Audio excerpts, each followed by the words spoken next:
Hello and welcome everybody out there in YouTube and D&D land. I hope you're all having a fantastic day today. Before we jump in the action, don't forget to like, comment, and subscribe. If you're interested in supporting our community a little bit further, consider becoming a member here on our YouTube channel. Memberships start at just $2 a month, and you gain access to some cool emotes. In addition to all of that, if you are interested in joining any of our games, we have an open slot available in this game, as well as the Tuesday evening game.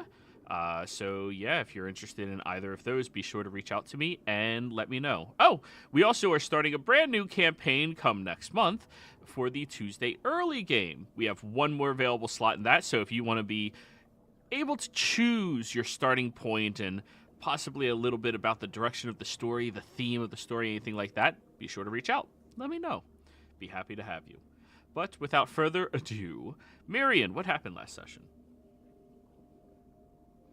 Last session on Daddy's Issues, party has delved into what appears to be an ancient dungeon used to hold various wizards from a bygone era. After interrogating one of the surprisingly alive inmates and realizing that this place is crawling with abominations that can eat magic, so the party decided to let's just deal with this right now and started to attack these magic eaters. It's a very complicated and relatively straightforward fight. Party managed to be victorious, only to succumb to a lightning bolt blasting everyone in the face. After a little more thinking going forward, party circumvented a my brain, I'm losing the name. Eyes? Scrying eye. Jeez, Okay, couldn't think of the word scrying. fair enough. Found what appears to be a guard's bunkhouse and found several notes detailing that the map they're looking for is indeed somewhere in this facility. Though unfortunately, this facility seems to have been run by drow, so no, the exact location was not written down. Because they would remember where it is, if I remember the terminology correctly. And I believe that's it. It was a pretty short session last week. All right.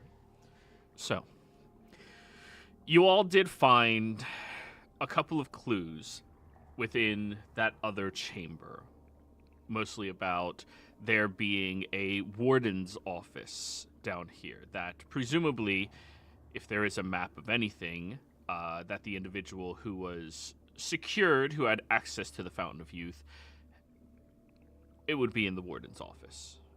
So, you all now have to venture forth into the rest of these cells and territories, trying to make it to the warden's office and survive. We didn't go in this room, right? No, you didn't. Okay.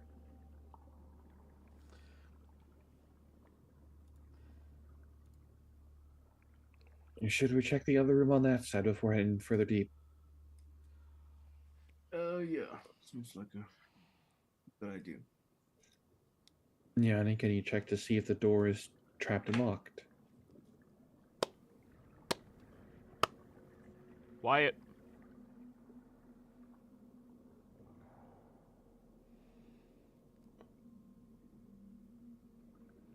Did you hear Tolsha? Oh, sorry. Somebody sent me a message. I was reading it. All right, go ahead. Yanni, can you check to see if that door is trapped and locked? Yeah, I'll do my best. Yeah, let's try it. Oh my gosh, why do I have Clover Flip's coin? I thought I didn't have access to Clover anymore. You should. Yeah, Clover Flip's a coin. That's not good. Investigation. Natural 1, 19. Yeah. There don't appear to be any visible traps to your passive senses of everything around you. No, didn't we light the thing that illuminates invisible Lantern, crap? yes, invisible crap, but yeah, you don't see anything. It's good. I got hit. Who hit me? I guess I'm walking through. All right. As you walk down that hallway, you end up entering into a more open chamber. There appears to be a interrogation room that the table is broken down inside of. There's a temporary holding cell. Jethro, you would recognize them as you were previously a guard. That has rotten bones of somebody who apparently was just left there and died. Looking over at the interrogation table, the methods of interrogation that they would pursue here were less than ideal for anybody's standards outside of perhaps maybe the Empire.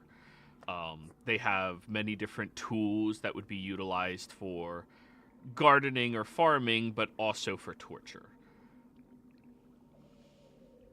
All of them look rusted and cruddy and broken down at this point. Their metals breaking apart from age. I'm gonna use my divine sense. Okay. Just to get a sense of if this place is considered desecrated ground or something of the sort. These grounds are considered desecrated. Well, I think it's fair to say that quite a few bad things happened in this room. The whole place seems to have been desecrated.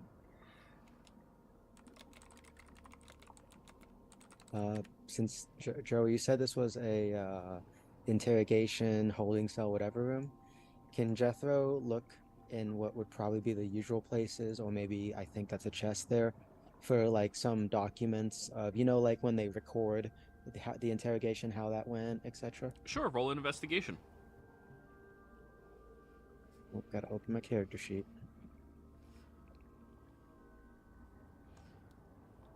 Why is it always starting out in dark mode? Oh, Roll 20, turn that on when the update, you have to manually switch it back. I like it. It's weird because it like shifts everything down for me. On NPC sheets, it's amazing. For character sheets, probably not as great. But anyways, 20 investigation. You go over towards that chest in the back, and it does seem pretty worn, and you easily break into the top of it. There is a lock that looks like would give you a little bit of hassle trying to open up, but the wood on top you can easily just grab and twist, and it starts snapping it. Far more easier than trying to handle metal. And once you look inside that chest, you see that there is some worn cloth that is fraying on all sides and aspects about it. It seems it's captured a lot of moisture inside of it as well. And in addition to that, there appears to be the belongings of the last individual that they interrogated, stuffed inside that chest.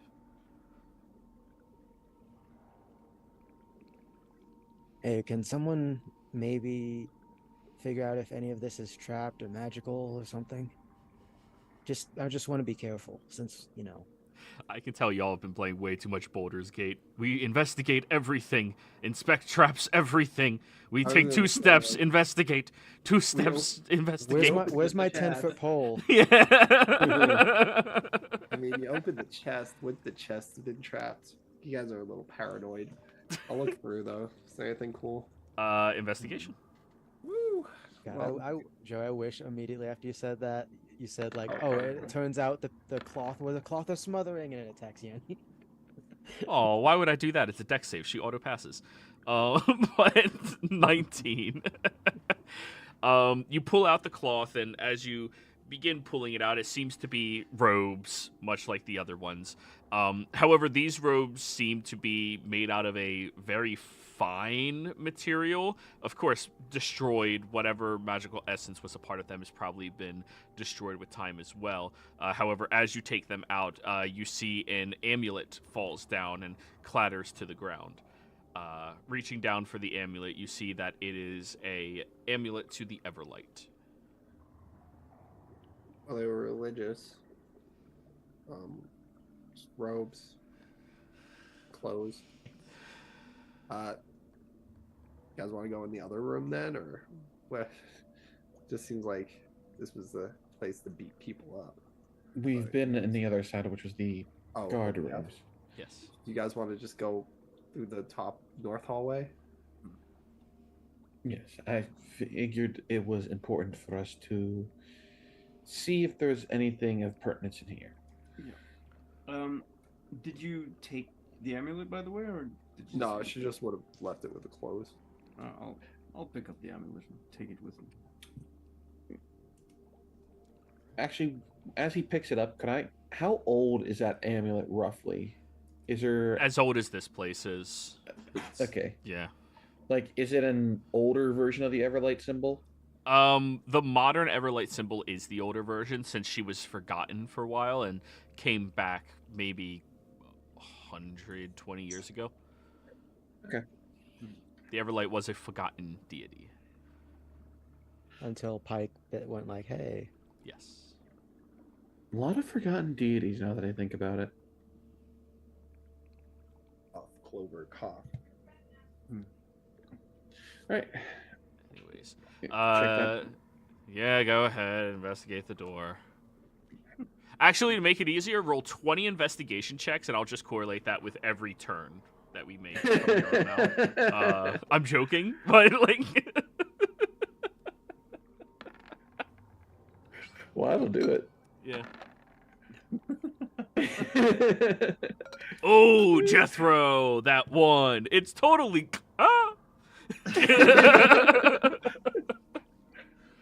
God damn, Johnny, 19s. You cannot roll above a 10, can you?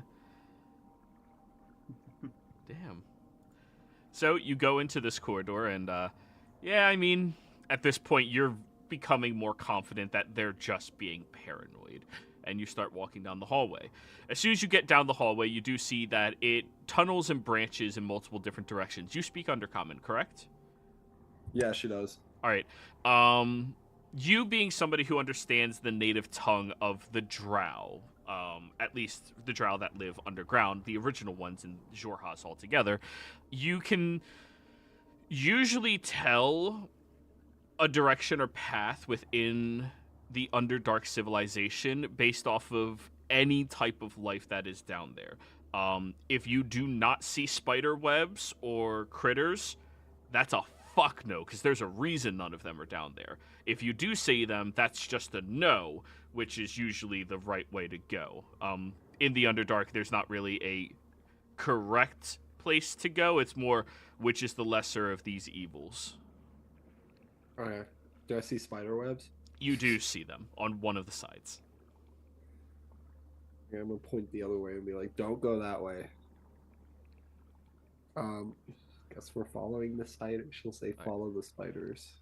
And do any of you have, in character, a phobia of spiders by any chance? No. No.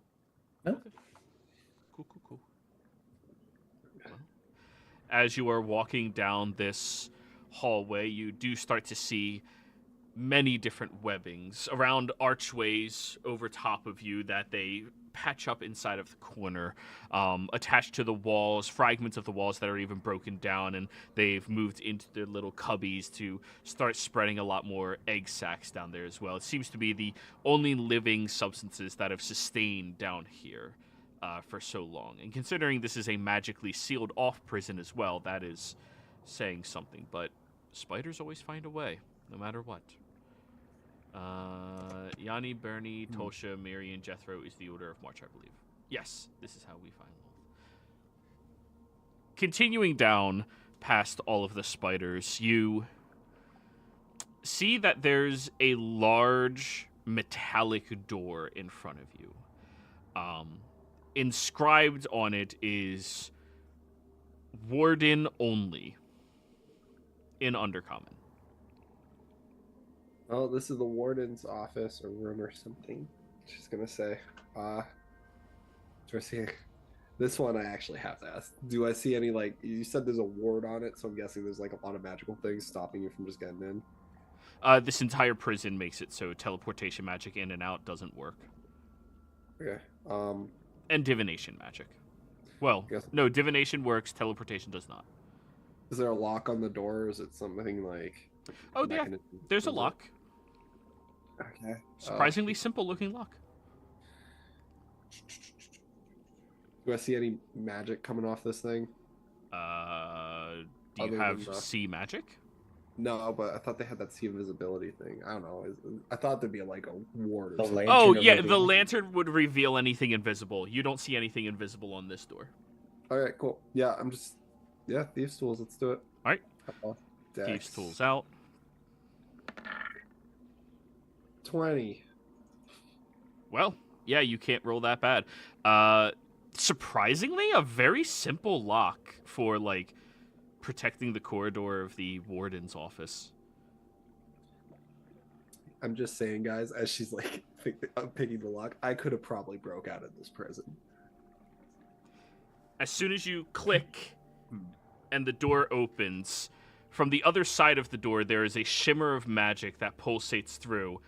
And then, who's in the back? Jethro. Jethro. You hear roughly 20 feet behind you. And when you turn and look, the ceiling seems to be collapsing 100% flush on all sides into the ground. Everybody, would you be so kind as to roll me initiative?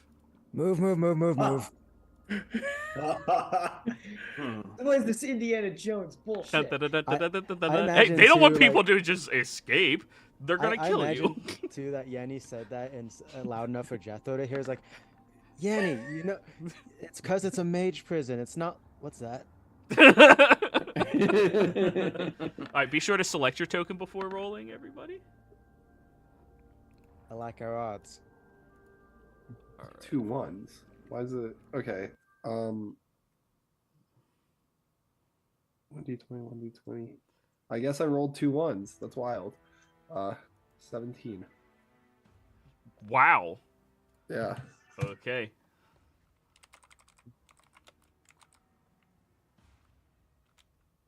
What's your dex mod? Collapsing tunnel. Her entire class is built around I'm first in initiative. All right. Yanni, what was your initiative? 17. Oh, it changed it to 23 for some reason. Let me fix it. 17. Okay. So, since it's going directly after you...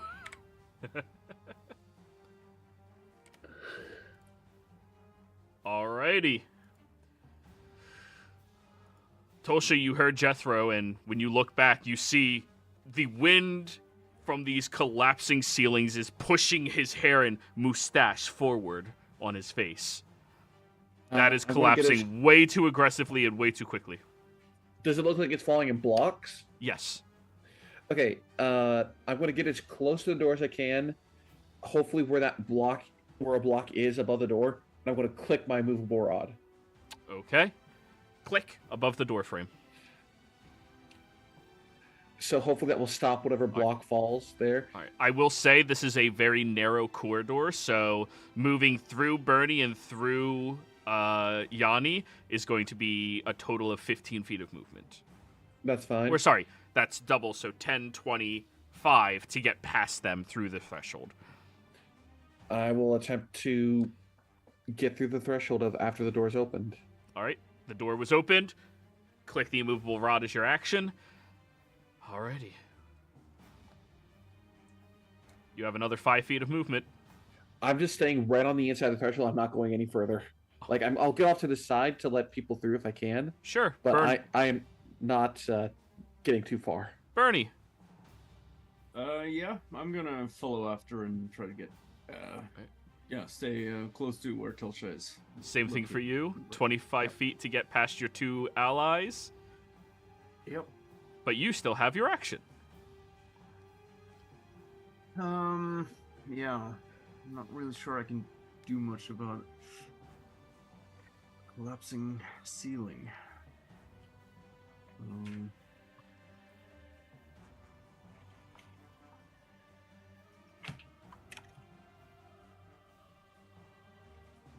Yep, no, I'll hold the action. For what? I'm not sure. Well, you do see the corridor continues moving forward. And then Right, okay. downstairs. Alright, and, well, does it seem like there's any collapsing happening there as well? Or... Would you like to spend your turn perception rolling to see? Yeah. Alright, roll me a perception check.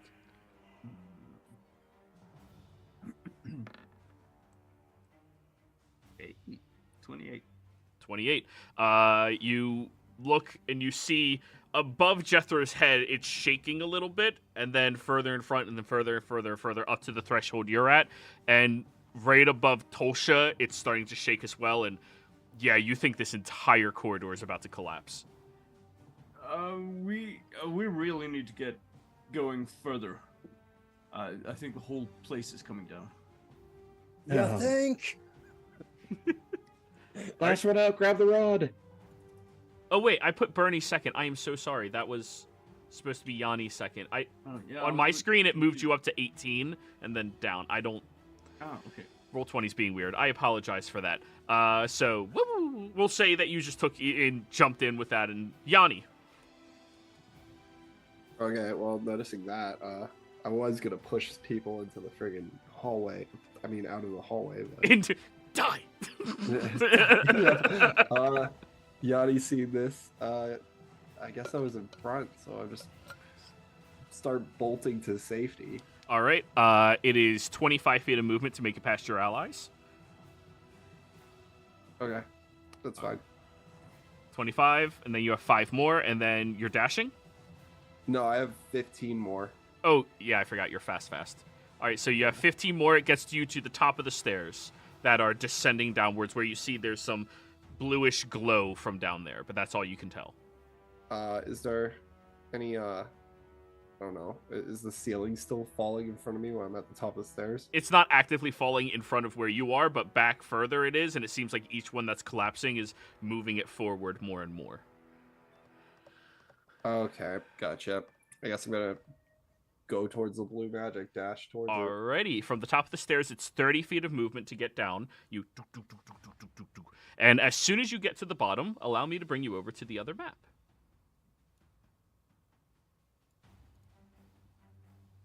Yanni, you are right here at the bottom. Yeah, I got 10 feet of movement left. Well, let me describe the room to you first. Incredibly large corridor stretches out as far as your eyes can carry. You see at the far end of it, there is this blue emanating force field down there. It looks like the only thing that has not lost magical potency or power since the ages that this place has not been utilized. Directly in front of you is a podium that has a square box that sits with the symbol of a crescent moon on it, and at the far end, opposite of where it sits, or not opposite, just far across from where it sits, there's another box on top of a podium that has a red tree in symbol inside of it. When you initially get down here, you do notice on the wall next to you, there is a tablet. Do you still have an action? Yeah, she still has an action, because bonus action dash. All right, what would you like to do? I'll scream back, guys, it's like a force field and tablets down here. Looks like some sort of puzzle. And I guess I'll go look at the tablet. Yeah, let's investigate it. Yes, investigation, please. Oh, you can't possibly fail this. Here we go. 25. Alrighty. So, the tablet that you see seems to have been rustled out of the wall over time and age, like it was placed there secondarily. You read at the top of it, Harmony in 12s brings forth liberation. The large tablet lies solid on the wall, depicting an intricate ritual being performed. At the heart of the tablet, it suggests that there are 12 symbols used to invigorate this spell, each corresponding to their opposite.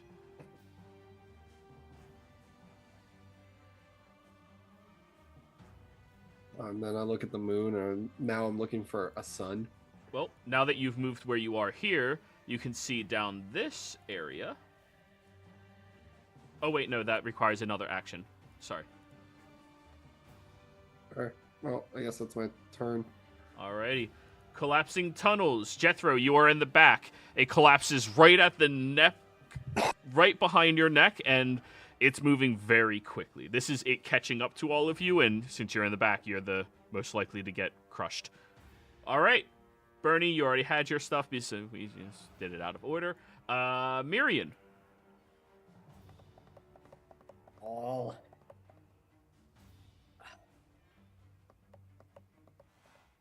I'm just gonna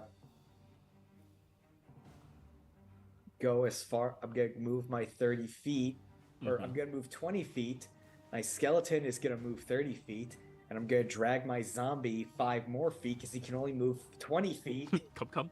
Well, 20 feet with my zombie, my skeleton's 5 feet ahead of us. So I think I just cleared everyone, I think. If you dash, you can get to the bottom of the stairs from where you are. I can't, because I have to grab my zombie Damn. and make sure he doesn't get crushed next time. Yeah, you're inside the threshold, but it's going to be collapsing quickly, and yeah. Can the zombie not dash? He can use an action to command it to, but yeah. Oh, right, duh. Fuck, I forgot they can dash, because they don't list... If they don't say what they can do, I assume they don't do it most of the time. Yeah. Simple actions like that are simple. Okay, skeleton will dash, that's 60. Zombie will dash, that's 40. I will dash, that's 60. Okay, that gets you right to the bottom of the stairs. Let me bring you over as well now, Miriam. Actually, at this point, I might as well bring everybody, because you're going to have to spend some amount of movement to get here. But Miriam, since you are first, other than Yanni, that's your full round dash. Boop, right there. Because you have to move through your allies and shit. Gotcha. Alrighty, Jethro, you are next. Yeah, Jethro is going to just start legging it. And anyone in his way, he will... I'm not going to say clothesline, because he's not trying to trip him. He would be trying to basically, like, catch them with the crook of his elbow kind of thing, and, like, drag them with him to get the fuck out of this tunnel. So are you going to grapple one of your allies and move them forward? Putting yourself at half movement? I mean, grapple counts as an attack. Oh yeah, it's an action still. Yeah. Fuck. Can I, if I roll a high enough athletics, would that help? You're capable of doing it. This is action economy. That's, yeah. The action economy in today's world is just, expensive. Yes, it is. Yeah. Who is in front of Jethro right now? Just to... Tolsha and Bernie. Neither of them made it all the way down the stairs yet.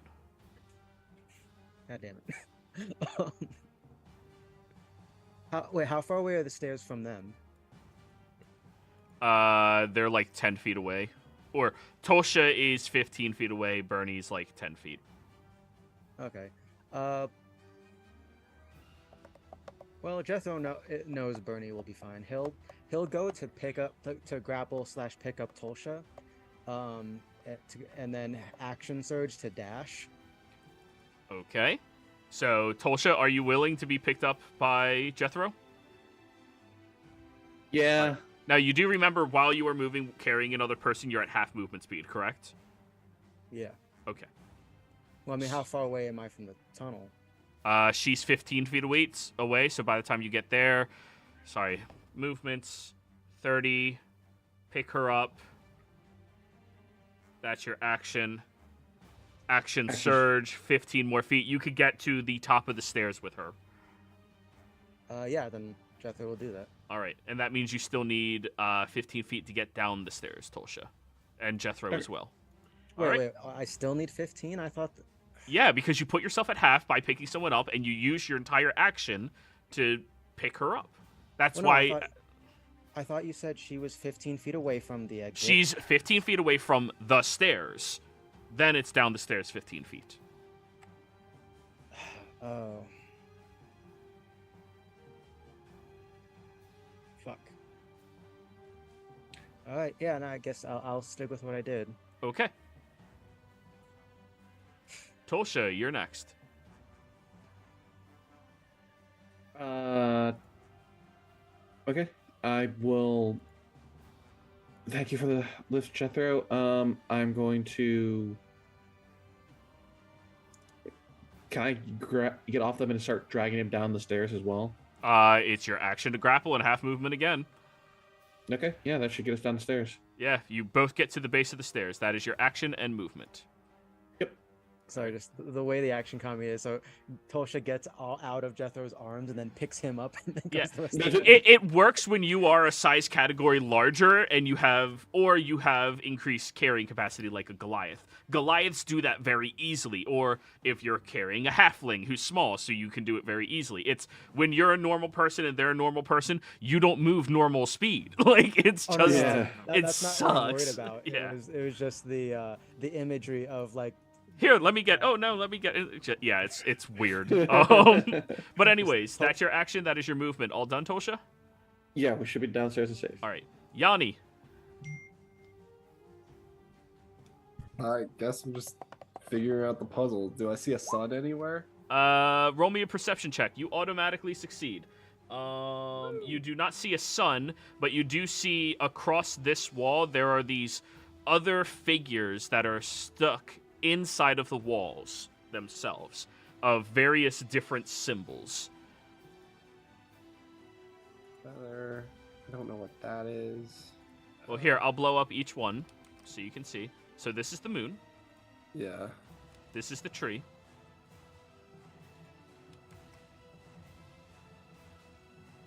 Yeah, maybe that's blood. I don't know what that is.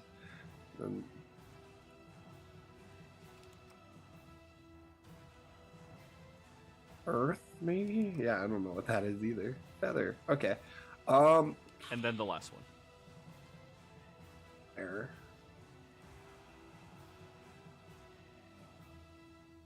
Okay. So that's your action. You look around and shit. Okay, there's things on the walls. There's things on the walls. Cool. Guess I'll just start running down and grabbing those. 5, 10. So blood. I don't think blood is the opposite of a tree. But I think a feather might be the opposite of a tree. So, guess I'm running down here.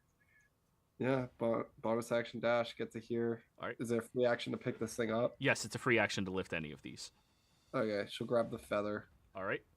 You can grab it and move it yourselves. I already gave you access to it. Yay! Ooh. She's just taking the feather with her to put it on the opposite side down there. So. All right. Cool. Collapsing tunnel. Bernie, it's about 10 feet behind you at the end of its round. Yep.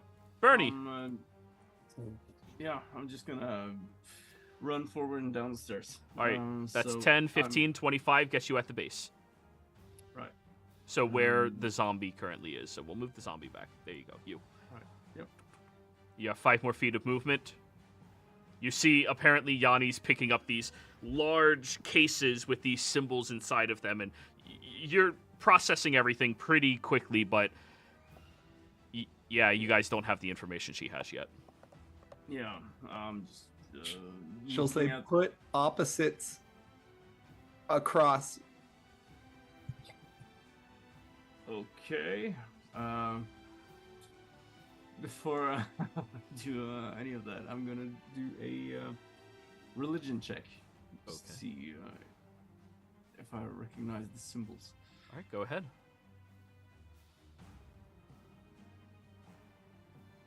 That'll be your action, by the way. Yep. Oh, so close. 14. these symbols don't seem religiously inclined. They seem more arcanely inclined. Okay. Yeah, I'll turn to Miriam. Do you have any idea what this is? Well, And, yeah, that's my turn. we're about to find out. Miriam! Can I Arcana to figure out the significance of these symbols to each other? Yes, go ahead and roll an Arcana check.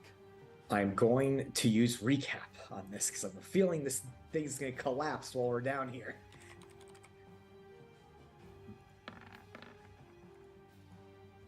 Wow. 17. 17 still pretty good. Looking at the symbols that you can immediately see, what's your passive? My passive is 12. But I do have dark vision if that matters. Oh, it helps you a lot.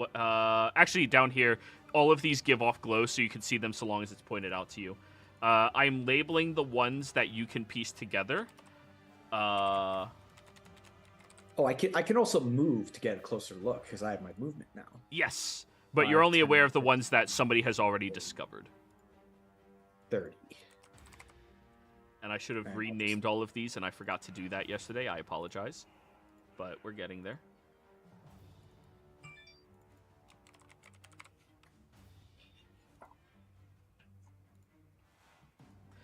These are ancient arcane runes. And by your best estimate, each of these represent a different aspect of magic or a rune for ritual casting in general. Tree. Oh, jeez. So, looking at it, the moon is supposed to be a crescent moon, typical magical divination type stuff. Water, abjuration type stuff. Time, dunamancy type stuff. Earth, also abjuration type stuff. Fire, air. There has to be more somewhere. There has to be more. But you're able to start pointing and telling this is what they are supposed to represent. Yeah, that's going to be my job, just listing what each symbol is. Alrighty. Perfect. That's your action. Any more movement you want to take? I used my full movement to get that far. Perfect. Jethro. Yeah.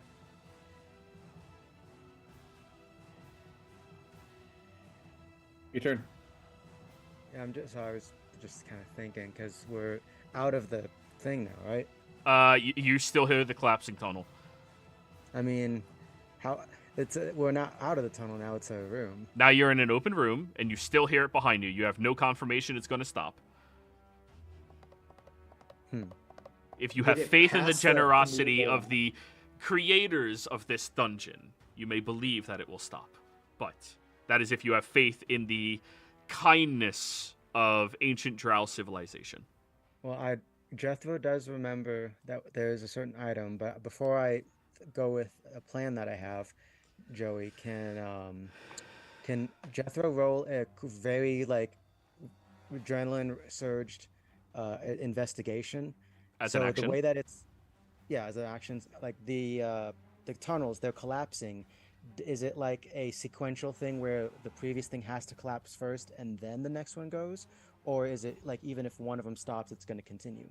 That's what I want to investigate.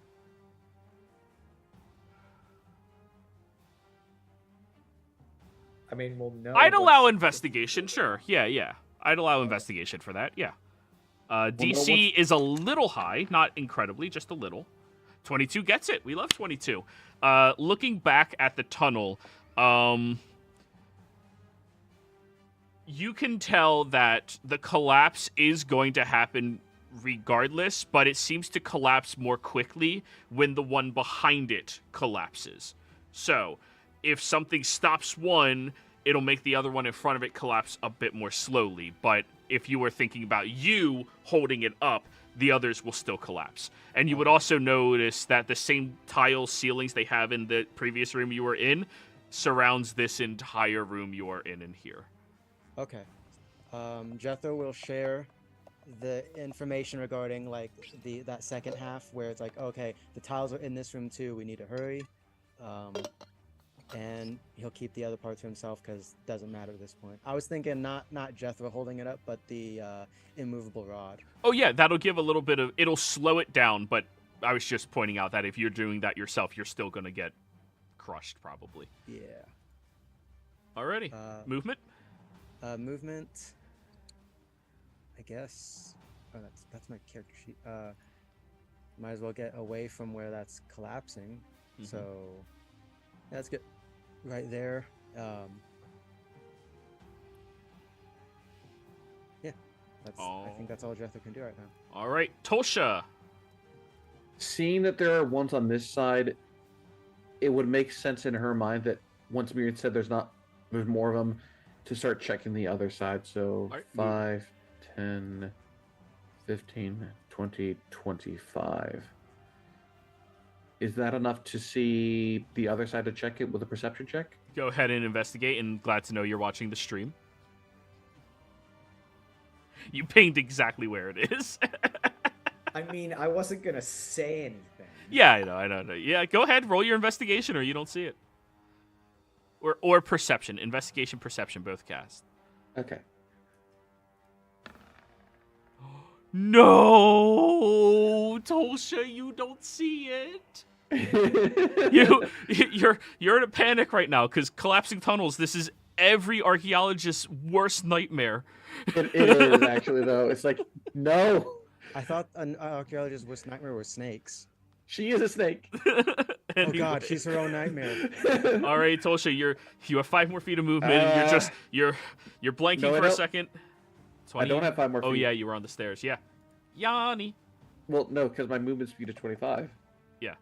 So Yanni, Miriam points out and tells you what each symbol is. After he tells me that, okay, I'm just throwing air here for a free action. Grab water, put it at the top up there. She's gonna say, pointing in 5, 10. When you place air there, the box underneath it turns deep red. The other 2 are not giving off any coloring hues. Gotcha. She's more just. She'll fix it later. She's gonna grab fire. Okay. Reaction. So that was 15 feet. 20, 25, 30, 35, 40. Got it to right here. Fire. She's gonna put right there. Okay. It's gotta be red until we put an opposite. As you place it right there, it gives off a purple hue and then no color at all. Oh, that's weird. Okay, never mind. Well, same as Life and Moon, they have no color. Gotcha. I thought it was until we put an opposite down, they'd put color. Oh, they wouldn't have color. I mean, they'd have color. Seeing as that. Wait. Oh no. Okay, go ahead. That was like the 4 words. Oh wait, no. That's Go ahead, Yanni. That was your free action grab 1, partial movement to get there. That was, she's going to bonus action dash to get back 5, 10, 15, 20, 25, pick up Earth. She's just grabbing these at this point and just placing them in places. 20, 25, 30, 35, 40. Awesome, we made it. She's going to get right here, throw Earth right there in the middle. All right. It glows faintly and then settles to nothing.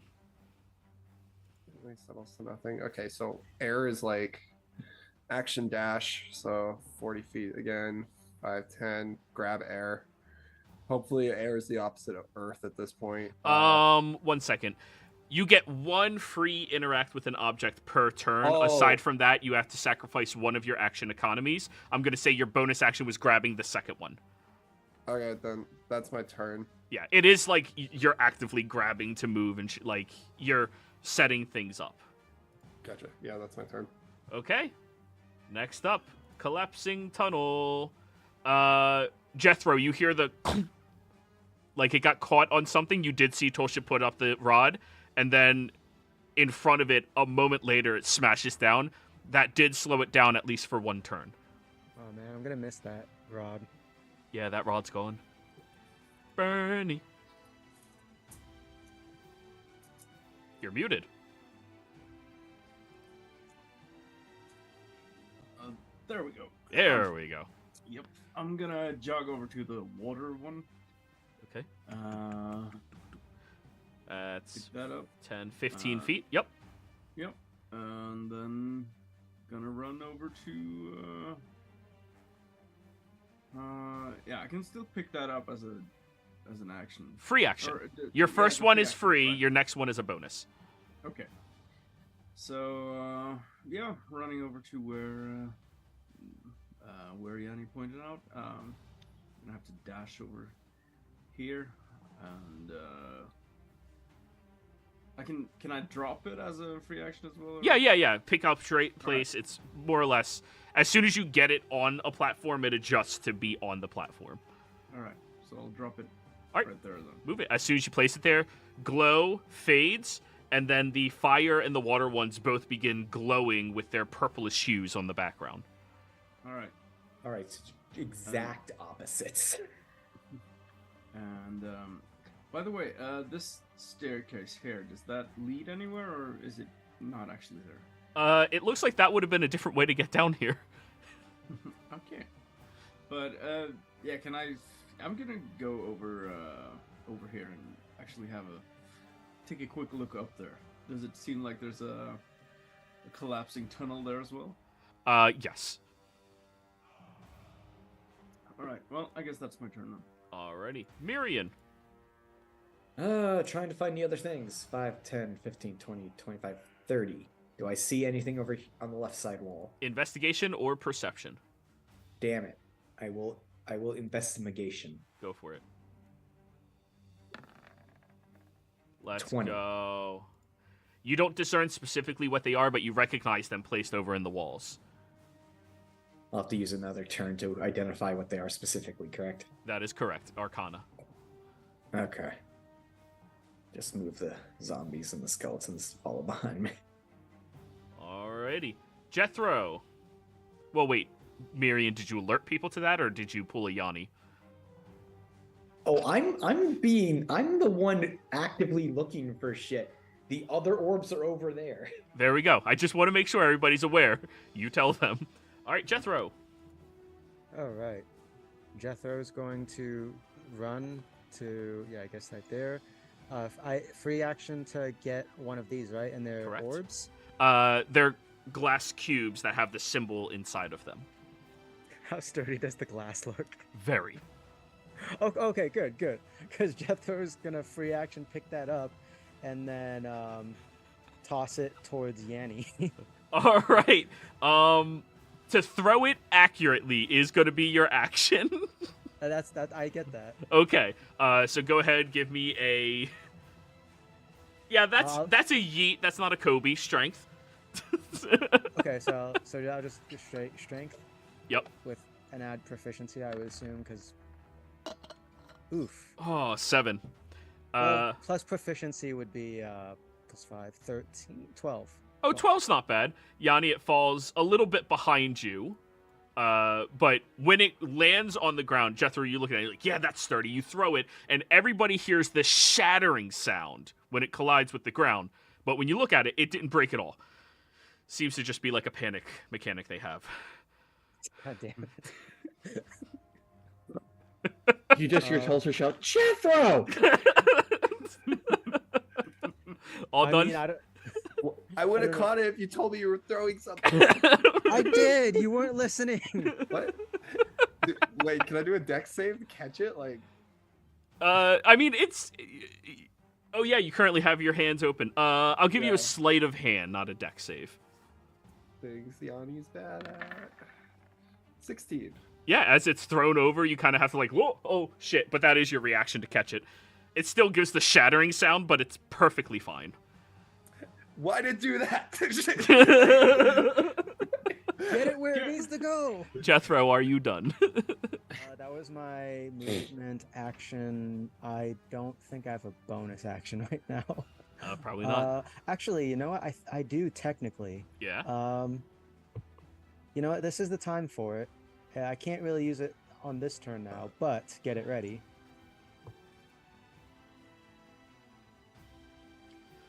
Far step. Ooh, that's gonna make you. You teleport up to. Oh, you use it immediately this turn when you cast it.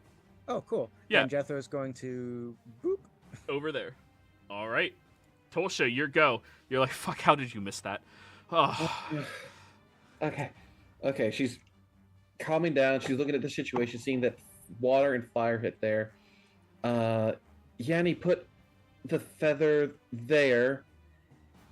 We need to move life up one. Sun needs to go there. Skull there. And I'm going to use my action to use the amulet to cast haste on myself.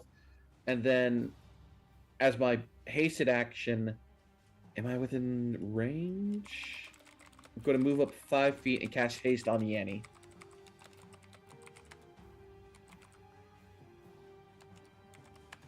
Alrighty. Do. Haste. Yeah, so I'm hasted. I'm going to then... I thought you hasted Yanni. I can do both. Yeah, it's amulet haste herself. She's casting haste on you. Quick, someone take Quick, out the Tulshis, cocaine. time for So- the coke. So I'm going to go here. That was 25 total. Grab the sun. 5, 10, 15, 20, 25. As I'm trying to bring the sun down to here. And I asked Yanni to move air from there to here. Yep. Life to here. So I'll just say, put the hourglass down there in the bottom corner. Did you put the sun there? That's- Yeah, sun goes there. That's what she's gonna say, pointing over here. And I'll respond with, it's either there or there. I'm hedging my bets on it goes where the life one is. It's that one's still grayed out. Okay. Now is not the time to argue. Oh wait, only 5 words. Now's not the time. Yanni. So put time there. We'll find out. Time definitely doesn't go there. She's gonna say 5, Trust me. 15, 20. She's throwing time here. I'm gonna grab death. I'm gonna just assume that's death. This one. Yeah. Okay. 25, 30, I am checking to see if anything happens when you place time there. It's like we don't know where these things go. Yeah. It's you've gotten lucky on a couple of them so far. So you're placing death there. No, I'm picking up death. Okay. Grabbing it. So That's that your wasn't an bonus. action, right? To pick it up, or was that The first one you pick up on a turn is your free action. Okay, cool. So that was 25 feet, 30, 35, 40, 45, 50, 55, 60, 65, 70, 75, 80. I guess I'm going to take death and throw it here. Yep. As soon as it goes there, life and death both glow brightly red. Told you. Red's wrong. I don't know if it's wrong. We don't know. Water and fire are good. We don't know if they go in the right They place. lit up to their colors. Points to air that also lit up red. That means air goes No, there. it flashed red. Did it also make a sound? Sure, yeah. To make it a little easier on y'all, yeah. All right, Yanni, what else you got? Because you're hasted right now and you got actions. that Like- was just all her movement for now. 80 feet. She's going to bonus action dash. All right. You can also action dash. You have 2 Yeah. actions. Yeah, she's gonna be. Well, Oh, I mean, time it's also flashed and went, eh. Really? Okay. Yeah. Go down the time. As 5, infinity. 10, 15, 20, 25, 30. Grab time. An action, I guess.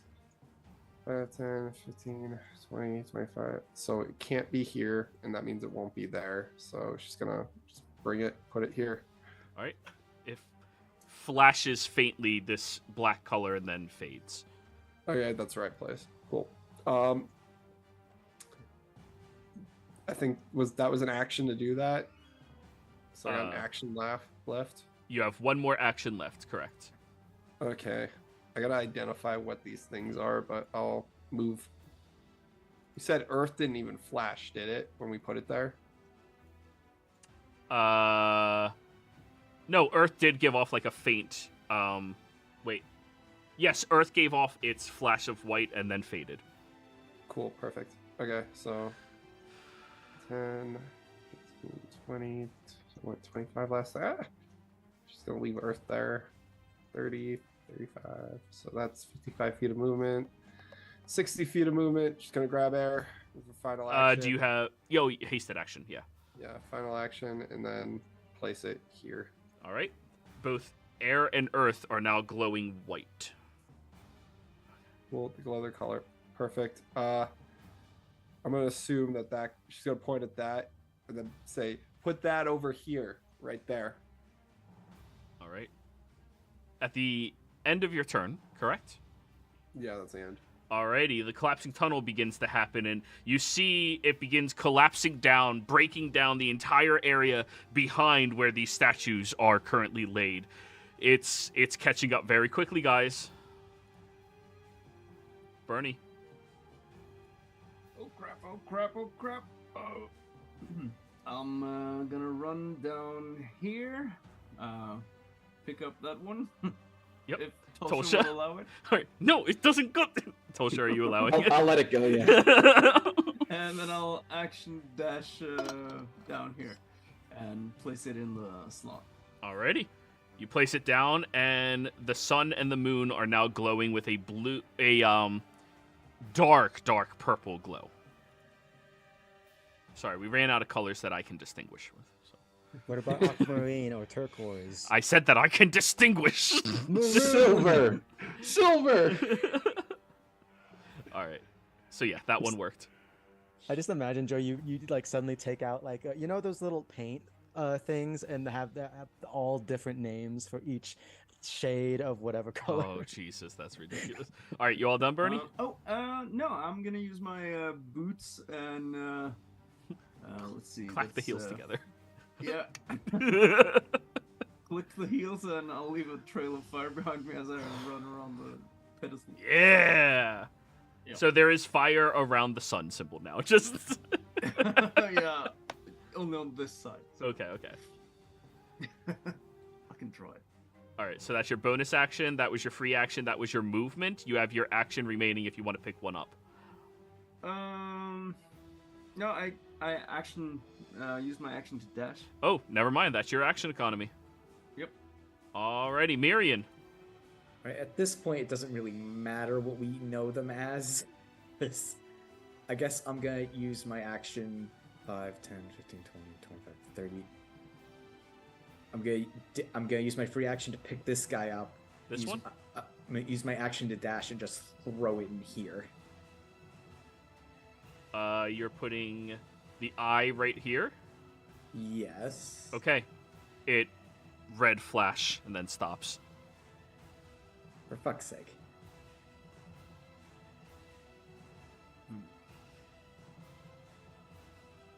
Other side, maybe? That's my full economy. Yeah. Wizard economy. Unless you had that fucking first level spell, the Expeditious Retreat. All right, Man. Jethro. I actually do, but I don't have it prepared.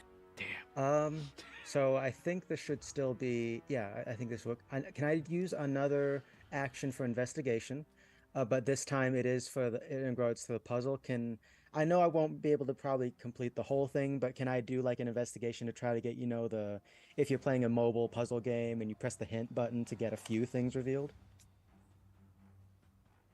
Could I perhaps do that?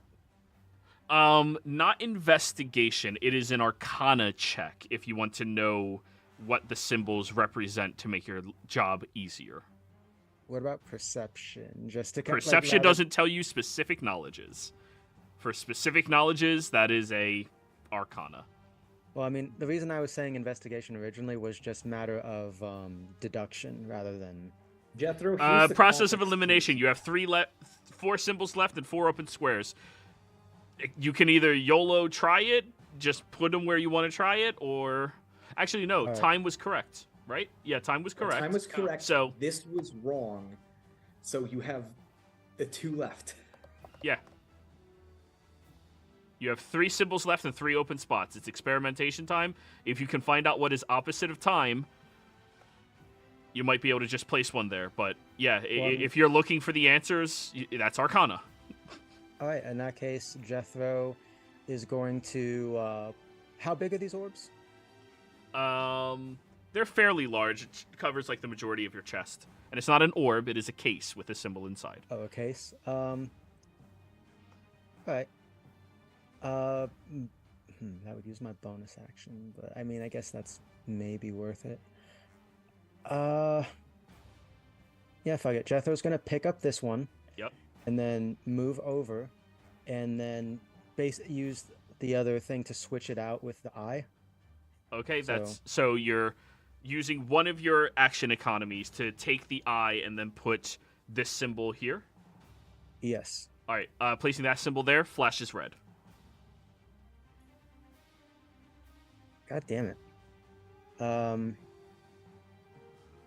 now you're holding the eye. So you said I would say that's part of my action, right?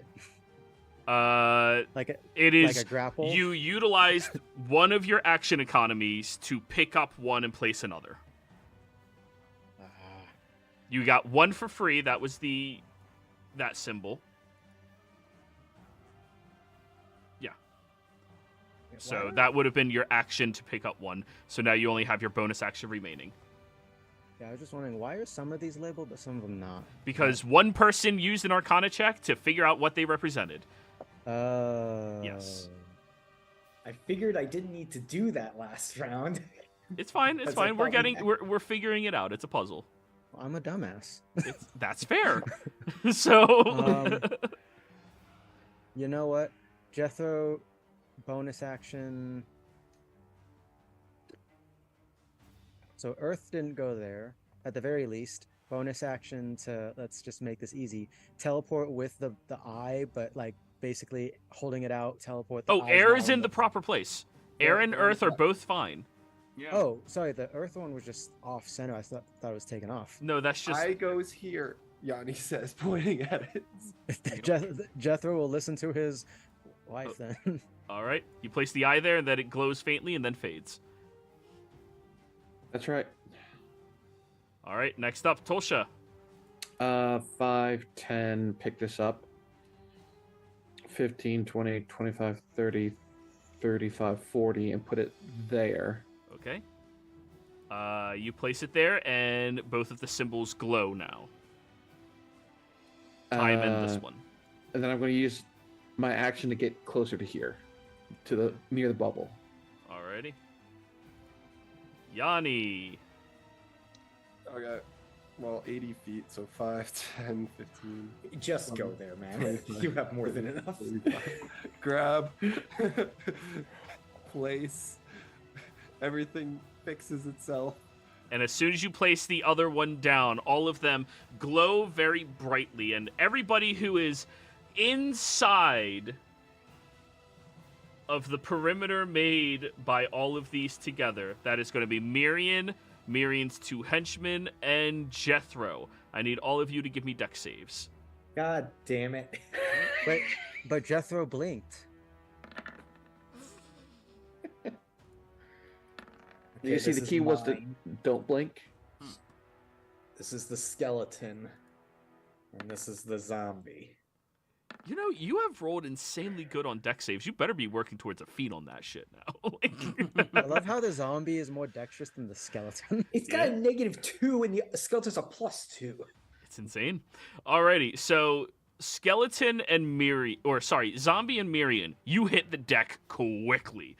Jethro and Skeleton, however, as beams of light arc across the perimeter of each of these, and then their correlated ones arc towards one another as well. The beams slam into some of you. So that would have been perimeter, and then I passes there, time passes there, Earth passes there, so you're stuck in Earth, time, and I. Jethro, roll me a d8.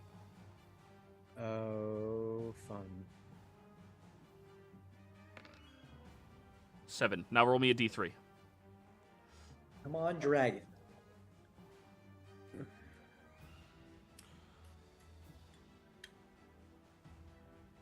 One.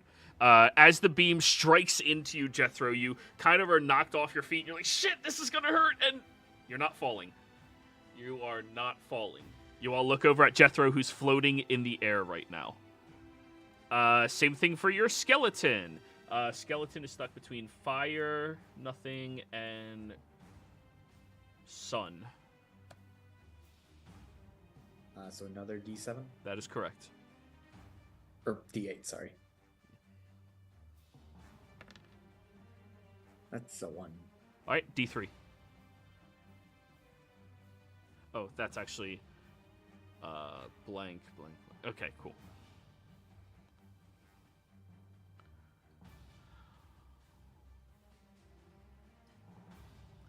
Three, fire.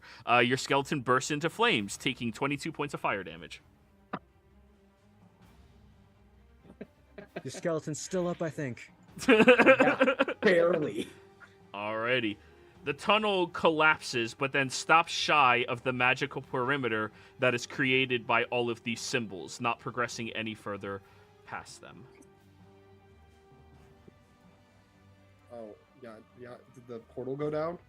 We're getting there. Damn, bro.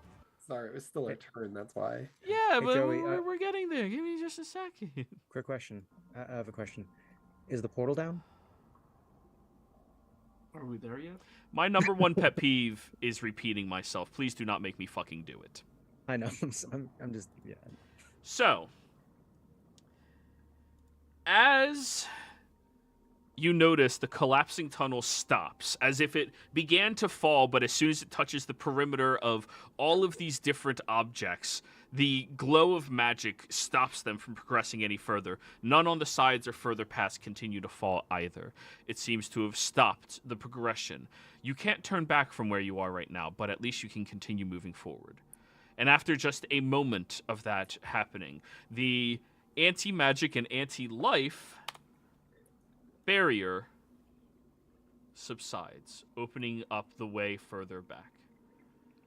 You all look over at... Oh, yeah, Miri, you're going to have to use an action to put your skeleton out. It is on fire. Ah. Cloak. And Jethro, you're just, like, pushing yourself through the air, or use your thunder step to move and then float again. And It's far step, but yeah, he's just teleporting while floating right now, so he's like swimming through the air. it's really aggravating. You can't really fucking move that well. Each day you become closer and closer to becoming a genie. I mean, if I'm a genie, I can grant my wife's every wish. Wink. I don't say that in character. He doesn't say wink specifically, but everything No, else.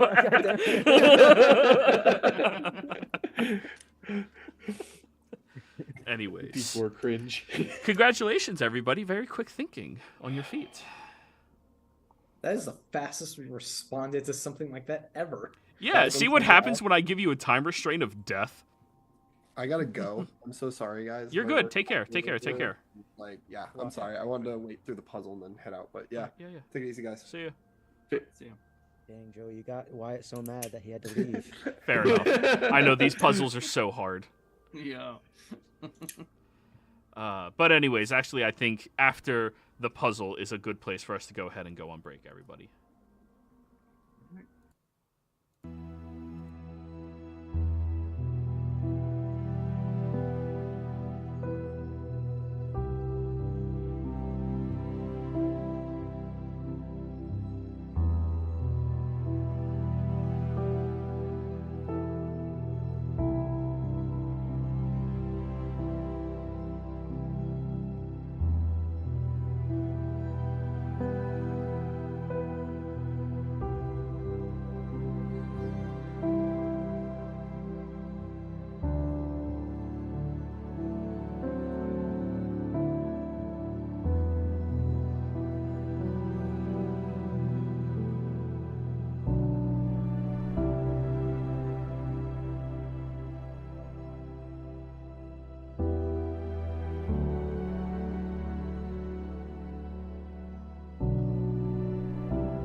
That was the wrong button.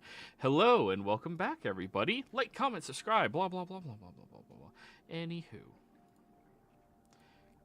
As you all are standing there, catching your breath from the immediate burst of energy, adrenaline, and thought processing that you all needed,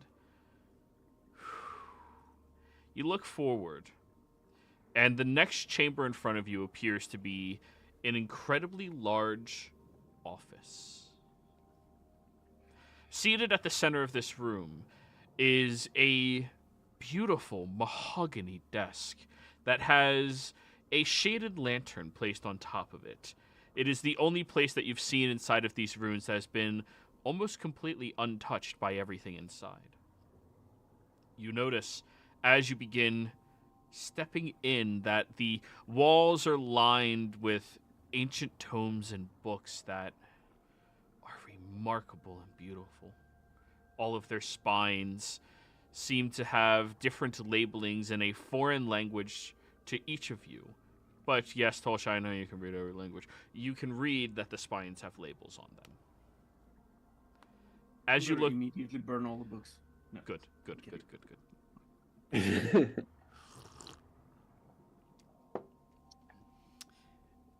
As you look over at the desk itself, it's completely neat, well kept. Everywhere else you've been to in here seems like it was just left haphazardly last minute. But this room looks like it was tidied up, left appropriate and refined. Almost as if it was in disuse before someone left, or they took care of it before whatever happened down here. So, now that we have an idea of this room, what would you all like to do?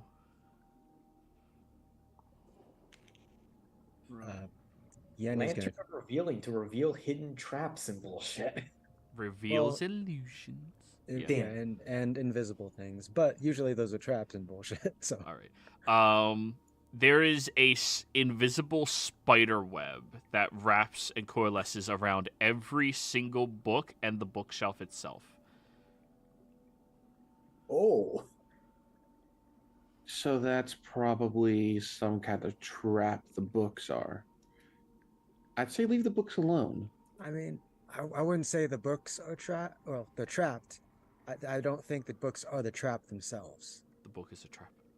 I mean, those are wizard tomes of the people that they incarcerated. Yes, what I'm saying is that I don't think that the books themselves are traps. I think it's just the security around the books is the issue here. Mayhaps. Let's see if we can find logs of something inside the warden's desk. And yeah, I'll get to like the center of the room and I'll use the last charge of the Wand of Secrets for today. Wand of Secrets. And Jethro will check to see if the key is like adhered to the bottom of the warden's chair, because that seems like something a warden might do. Okay, investigation, Jethro. 3 charges.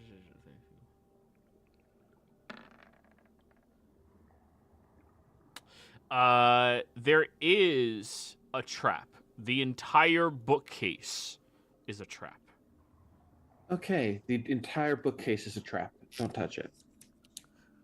Marion. Intelligence save. And Tolsha, because you're a nerd for ancient shit. Yeah. We also have magic that can destroy traps. Go ahead, Marion, roleplay that.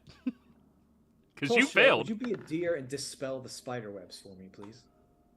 Oh, wait, you're 13 plus Bernie's aura 5 more, so 18. You're refined enough not to make any stupid decisions if you so wish. Tolsha, 15, you are not. You think there's so much information that can... There's so many things you can learn. It could tell you so much about so many different things. Yeah, I'd dispel magic on the trap. Okay, as soon as you cast Dispel Magic, I need you to give me a con save. Is this a poison? Oh, sweet darling, no. I'll use advantage. Such advantage. 19? 19's a good save. As you throw your Dispel Magic against it, you watch as the webbing around it coalesces the magic into this sphere of energy that slams into your chest, lifts you off the ground, and knocks you backwards. You almost feel yourself become completely incapacitated, stunned, incapable of doing anything, but you manage to firm your way through it. That'll be 55 points of force damage, halved down to 28. Holy shit! Oh, it was magical. Dispel magic? You cast a spell at it. Remember, Oh, it Age was of magic. Arcanum, they had some ridiculous shit. Okay, I no mean, one touched anything in this No, room. let's just think here. This is obviously a trap up against mages, right? So let's try to not get rid of it in a way that a mage would. Hey, Miriam, I had a thought, especially after what Bernie just said. Your zombie there, does he still have the properties of when he was alive? No, he cannot eat the magic. At least I don't think he can. DM? No, it is still just a zombie. It's not a spell creature. Damn. You gave it the memory of how to act, but it is still its creature type, not another. Well, Okay. I would like to arcana the room to try to figure out, okay, how would they have labeled these runes and where would they set them up to make this trap? Yeah, go for it.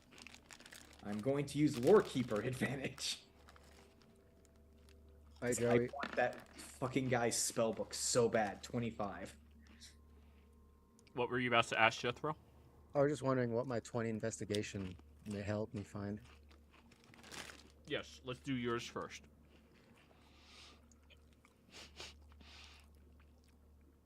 You go over to the chair, look underneath it, and take out a very tiny key, like a journal key. Fucking wizards, man. However, while you were down there, you saw underneath the table, there appeared to be a lot of runic markings that look like you should not put your head under the table or the lower half of your body. Say, like, if you wanted to act like the warden. That's interesting. And Jethro will then... the key, so it said like it's a journal key, or does it look like it'll fit into one of the... I assume the desk has locks. It looks as small as a journal key, but could also be the desk has locks. Actually, the desks, all the drawers don't have locks on them. They just don't open. Interesting. Jethro's just gonna be hanging around this desk while you explain what Miriam found, because he's gonna treat the desk like... I can't remember the video game. It's like the Da Vinci Engine or Da Vinci... It's a puzzle game. The Da Vinci Code, yes. Not the code, but the... Oh, you mean the desk that'll explode? No, it's the So basically, actually they have one of these in real life. I've seen them. It's like little, like little boxes and stuff. Like the key is hidden. Puzzle box. Turing desks. Yeah. Yeah, the puzzle boxes where you have to find different things to open it and such. Yeah, he's gonna treat it like that as he's looking at this desk because All like right. National Treasure 2, where he has to move the desk's drawers in certain ways and it opens up a hidden compartment. yeah, that's probably the better example here. Yeah. So, you begin finagling with it and running your think, yeah. hands. Yeah? I think Yanni at that point would help me out too. Yeah, roll for her.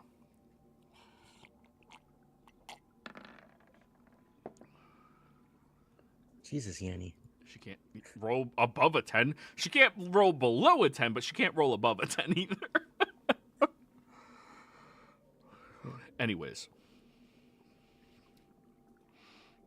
As Anyway, the two of you begin running your hands along the seams, Jethro, you rolled better. You find a little opening around the edge seam of the desk itself, and you could not even fit like half your finger in where that opening is, and it's very thin and small. So you look down at your key and place it up, and you hear it slide into position, and as soon as it moves into that position, one of the drawers pushes out at the front of the desk. Neat. Jethro will check that drawer, but I don't want to take away from Miriam's Arcana. It's just this is going on well. You did your thing while he did his, and now he'll do his while you're doing yours. Yeah, it works. Yeah. Alrighty, Miriam. What was your Arcana? 25. The magic in place surrounding these books seems to be placed on the inside of the boundary of the entire bookshelf. Now, it seems to reject magic, as best as you can tell, and looking at the runic markings themselves, it also transmutes magic into... Do you speak Undercommon? No. It transmutes magic into something specific. No matter what the spell is that you put into it, it will transmute it unless it is of a high enough caliber. It looks like the magic of this barrier could be overrun, but you would have to supply a stronger spell level than this barrier is. With looking at the runes, could I estimate the range of the spell level? Yeah, 25. Sorry, 25 would yield that. Yeah, 25th level magic. No, you would need either a 10th level spell or a 9th level form of dispel magic. Criminy, how did they use any of this? Well, it also looks like if you walk forward with being a recognized proper individual that is supposed to be recognized at it, it would just let you through. You are not the authorized user of this bookshelf. Okay. Tolsha, Yeah. do not use any magic. We would need a 9th level spell to get rid of this, or potentially the person have a copy of the warden standing in front of it. Is there a way to modify to add authorized individuals? Yeah, The get through the spell.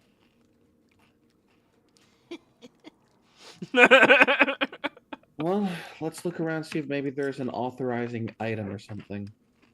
Or hopefully a depiction of the damn... Wait, no, it's an anti-magic thing. We're not going to be able to disguise some of this. Bernie, Disguise kit, I maybe? see the wheels turning. Could we fit... Would a mundane disguise trick magic of this caliber? Marion, you're not familiar with disguises. No, I'm not. Or maybe we find the zombie of the warden. He might Skeleton. not even be here. Also, we can't go back. Just Bernie. a question, Miriam. Do you think you would be able to identify the properties of the bookshelf or the effect on it more closely? Is it an ongoing spell that's active? Or like a passive thing? That's a good question. DM would identify, give me more information than the You would have to touch it with magic to Ah, identify it. no, can't. It would blast us backwards like it did Tolsha. Right. Because you know, Do you I think... could try to use my cleansing touch, but it's not. I don't think it would work. Actually, this is a good question. Can I take the word I didn't understand and tell it to Tolsha since she knows Undercommon? You could try to pronounce it as best as somebody who doesn't understand Undercommon can pronounce it. Sure, I'll try a performance check. Yes. If you want it to be. Yes.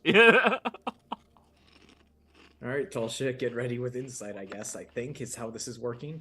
Oh, that's a 3. No way in hell. Insight Can I- check DC 23. Fuck. Okay, I'll use such advantage because since you said that that thing was magical, I would have had advantage anyways because of magic resistance. What? From when I got blasted back, I got magical effect. I would have had advantage on the save. Yeah.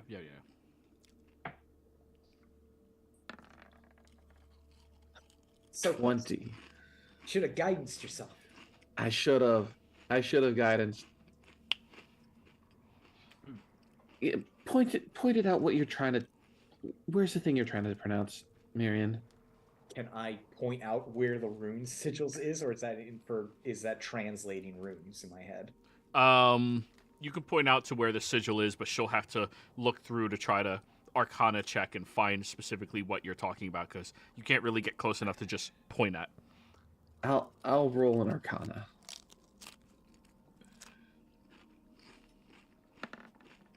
Oh, 17. Yeah. You see what he was pointing at.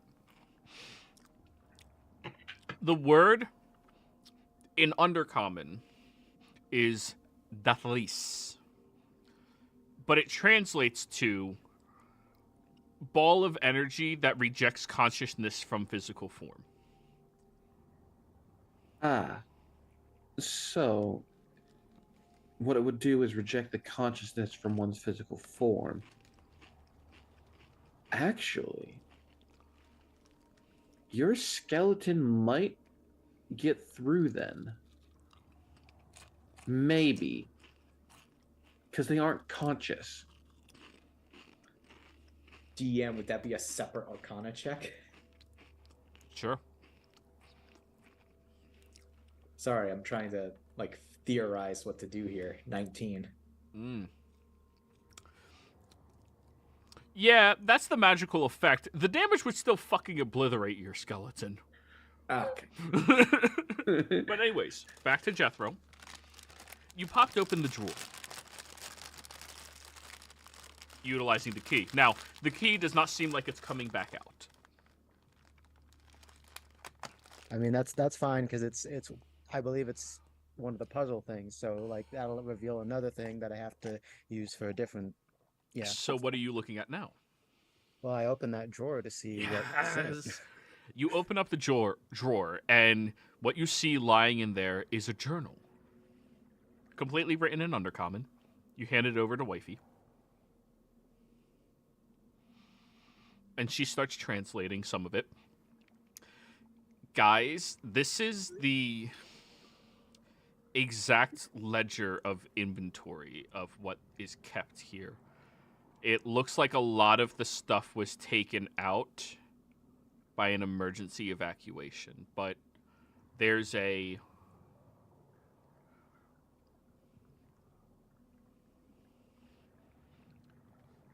What is that magic item? Holy Avenger? That would have been taken out. Bag of holding? Ring of Three Wishes. Oh my god. Deck of Many Things. You really want me to bring one of those to this party? I'm just trying to think of all the broken sort of magic items that you might be able to... She's like, there's one thing that's still here. There's a portable hole somewhere in this room that has the last shipment of belongings of people who were imprisoned here. That would be the last place we might be able to find it. Okay. Would I know of what a portable hole looks like? Typically. Arcana check.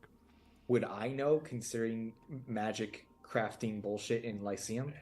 And also Arcana Lily. check. Wait, did Lily have one? No, but Wait, no, she back- would have probably at one point worked with some wizards at the academy to prank someone with a portable hole for an assignment. Tolsha, it's a rare item, so 16, no. Miriam, it's a rare item, 27, yes. Yeah, it's a handkerchief, more or less, that unfolds unreasonably large into a 6 foot by 6 foot dimensional space that can be filled with things.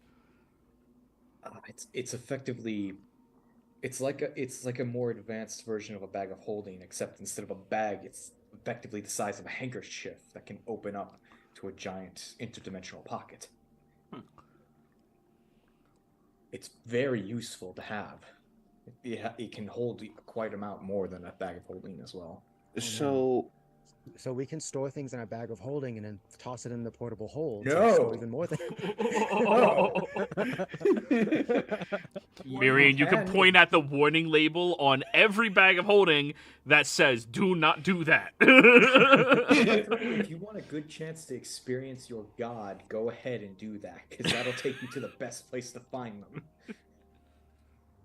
Oh, Yeah, shit. Why'd you so- say that in front of the paladin? Like, that's- Oh, really? no. Yeah, no. I can expedite the process if needed. I wouldn't. Look, according to some of the stuff I know, there are betrayers in the Astral Sea. I wouldn't go there. There's also a lot of other things in the Astral Sea, including Stars. I know about monstrosities. Would I know about mind flares? No, you don't speak Undercommon. What do you know about Also, extra what- dreadnoughts? Look, the real monstrosities in the Astral Sea are the Githyanki. Have you seen their noses? The real monstrosity was us the whole time. I heard something about hippopotamus people. So Hip Hop Anonymous. let's start looking around to see if we can find it then. All right. So Jethro, looking inside that drawer, since she's reading through the book, it appears that there is a hole in the back of the drawer that something could fit inside of, something very thin, but presumably very sturdy, like a barely centimeters wide piece of metal. So you're missing another key. Jethro is going to once again examine not the cupboard and stuff because we already used that key for one thing, Mhm. but the desk itself again because that means that there's another key somewhere hidden here. Investigate. And I think if Yanni's available, she'll assist. Oh, she's reading the book for the ledger and shit. I can let's just- assist. All right. All right. Bernie, go. let Bernie do something. Oh, okay. He's just been standing there looking pretty this whole time. I'll Hey! assist Bernie then. 22. rolled No, it. too I late. can- 22. Fuck. Quick, Tulsa guidance. You will accept this success in your Ever. Look, Jethro's the new Clover. No. Not by choice. Willing Clover. Not by choice. Hey. Has Jethro ever put another sentient creature connected to him against Yes. their will? Yes. Yes. Anyways. Turns out your genie warlock was 22. You begin looking across the desk now, since you checked under the chair and did you tell anybody about under the desk? Like under the desk? He did mention oh, that's not good. But otherwise he would he said it out loud, but he didn't he was too busy trying to figure out the desk itself. Probably. Bernie, would you be concerned about that? I've been looking at the bookcase kind of for a while, listening to Miriam and Tulsa discuss it, and then I look over at Jethro and what did you actually find anything over there? Oh yeah, the key under the chair opened one of the cupboards, which had the ledger that Yanni's reading. And don't sit in the chair or scoot into the desk. There's magic there that is probably going to remove your upper half from your lower half. Right. So it's a chair of bisection? No. The underneath the desk is the desk of bisection. Right. Oh. That or just the warden didn't want anyone in his desk doing weird stuff when he wasn't around. Fair Right. enough. Or she. Well, did you? Are there any other drawers or shelves? Oh yeah, but they are closed, and this seems to be a trick desk of sorts. And I'm just looking for. I mean, can't we just hack it open with an axe? I mean, we could, but last time we were a bit blunt about things. A tunnel nearly collapsed on us, and we got shot with lightning. And besides, this is mahogany, ancient drow mahogany. You know how rare this is? You know how much we could sell this desk for? well, I mean, we're not going to go carrying around this desk. I mean, If we find that portable hole, we could. Yeah, sure, yeah. Well, that's a I mean, nice if- desk. I mean, if we don't sell the desk, I'm putting it in my ring. Anyways. Can you use your ring multiple times in a day? Because you did use it already. No. It is already used. Okay. Right now, but like if you leave an item in there and you like go out without the item still stays within the room. Within the ring. Oh, that's cool. I didn't know that. Yeah. Nice. Anyways, I have another table I need you to bring over somewhere.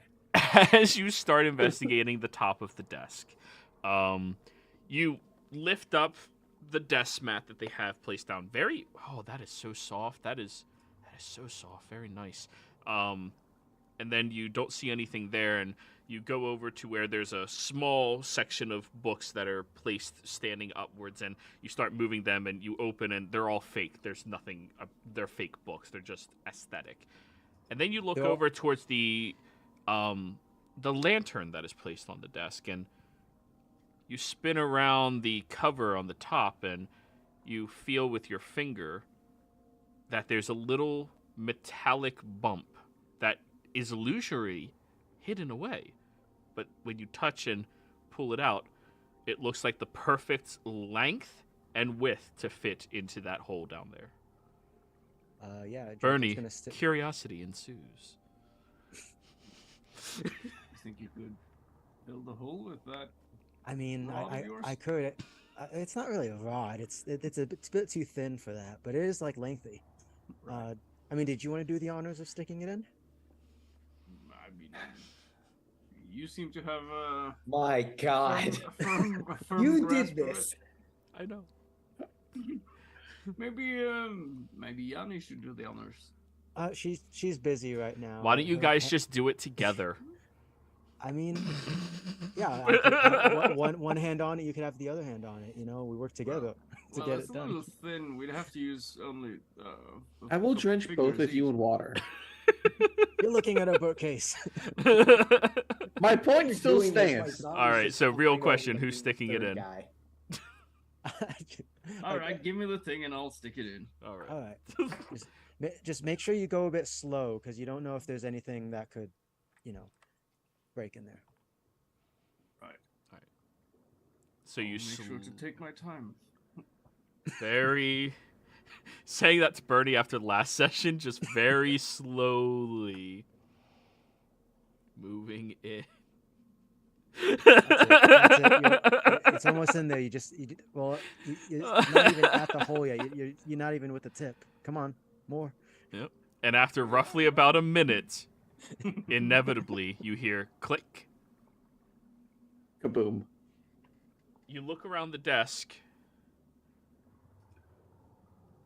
There's a slight lift where the cover mat is that you can see. Move it aside. And you pull out a tube made out of wood that the face of it also made out of wood, and you can pinch and open up. And as you open it up, you see that there is a long hook object. Seems to be like a shepherd's nook, but very thin to fit inside of this hole that it was in, the tube that was inside of, and it hooks very quickly. Okay, so there's a hook of sorts. Maybe it's for the bookcase.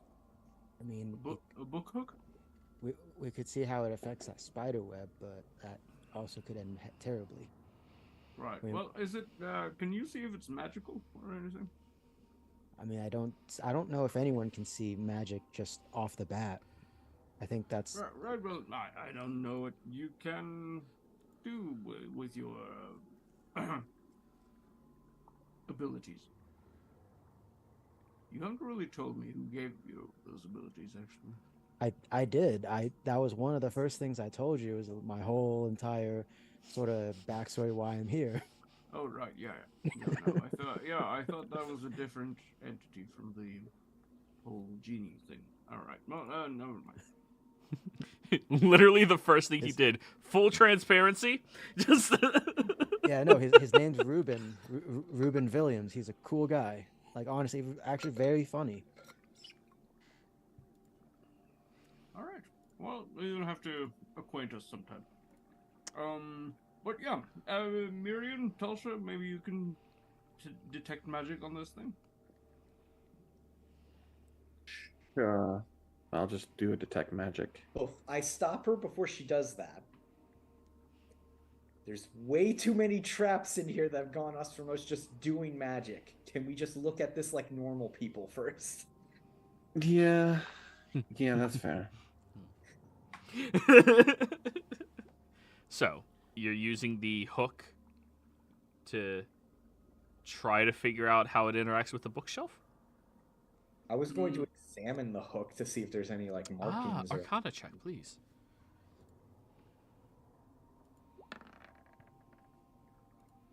Or 14. We should start using guidance a lot more. That Yeah. or enhance ability. Well, That would be great here. Miriam said that we shouldn't just be casting magic in here, and he has a good point. Looking at Well, it, I mean- Miriam, you can't tell if there's any magic on it. You don't think so, but you're not sure. Magic from this era is strange. It's weird. You to take a look, Miriam? Sure. Last Arcana check on it before you get Cast what you guidance on say. yourself. Are you casting a spell in this room? No. Okay.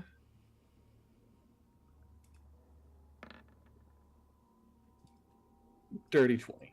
Okay. This crook is not magical. It seems that at the tip of the end of the hook, the candy cane up and down, there seems to be a slight divot that would suggest it needs to, like, get to a place that would not be possible to reach otherwise without it. Oh, Jethro is going to have an idea. Yeah. Excuse me, may I see that for a second? And then he's going to look under the desk. Without putting your head under, right? Or are you putting your head there? No, without right. putting my head underneath. Yeah, but all look you have to under do the is let desk. me know if you put your head there or not. Is That's there any sort of like opening there that maybe a hook might go into? Investigator. Assistance. Bonnie, let's put our heads together for this. Oh. Just Bill and Ted. yeah. I mean, that being said, Bernie, did you want to roll investigation if you're helping me, or do you want me to? Well, I'm assisting too. Okay. Yeah.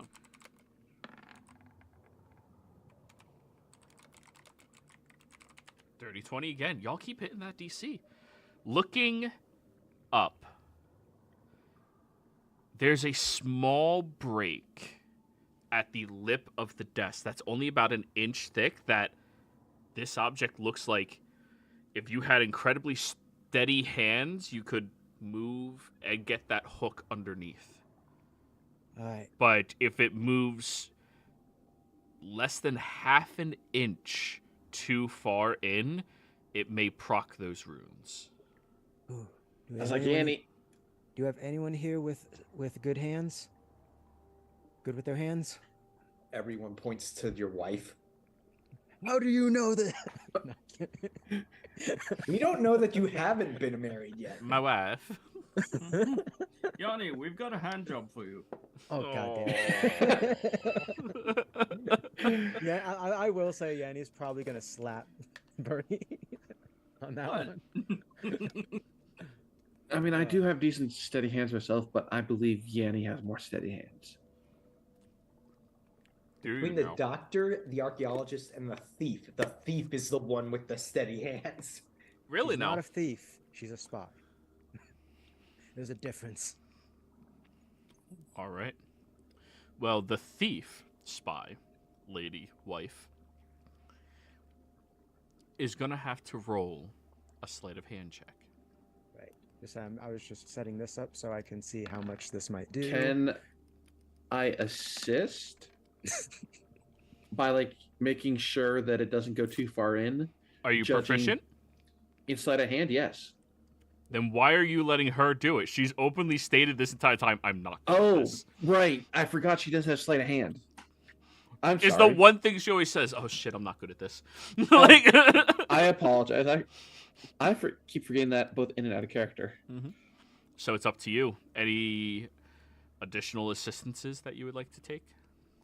I don't know if, let's see, Jethro's not proficient in it. Is it possible for him to not make this awkward by like helping her keep her hand steady?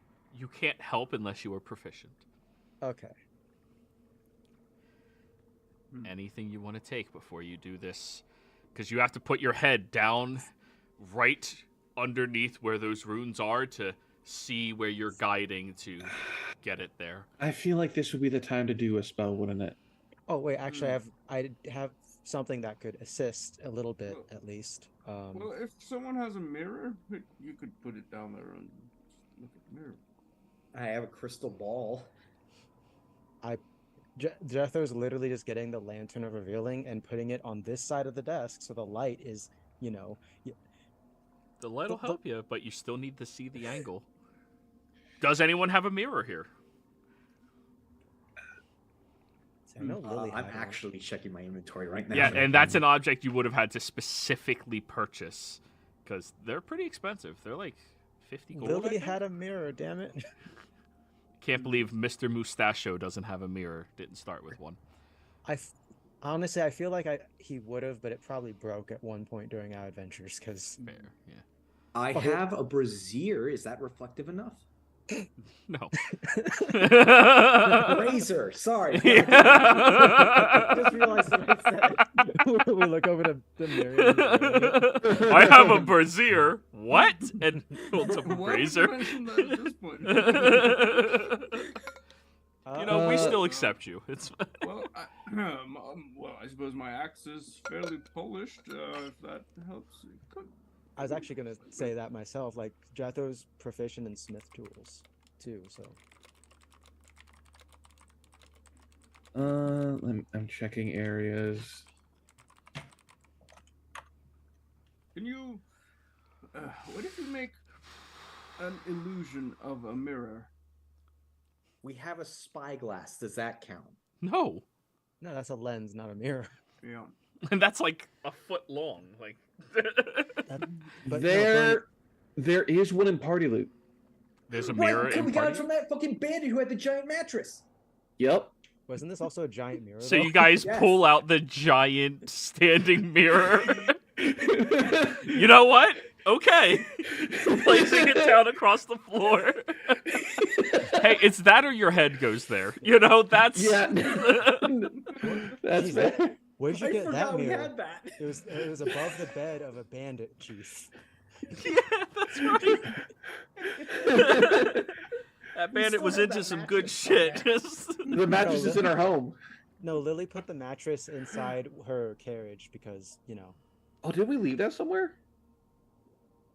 I think Carriage? Lily has it with the carriage. All right. With this, best chance I can think of. All right, go ahead and roll your check. Thanks to the mirror, your head's not down there, but we'll see what happens. just in case this doesn't work or it's too big, Bernie, let me polish your axe real quick. I'll use both hands to get it real good. God damn it! Stop. Nah, I can handle my own axe. 22. We God damn it. love 22. I hate you.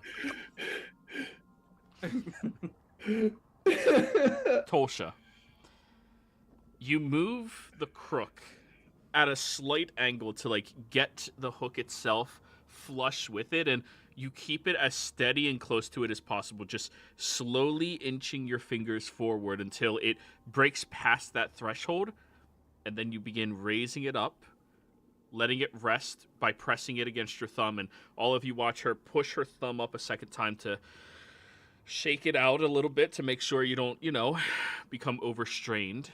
Yeah. Watching your knuckle to make sure it doesn't go too far, and then you move back into position, shake the other one out, and start rotating it in.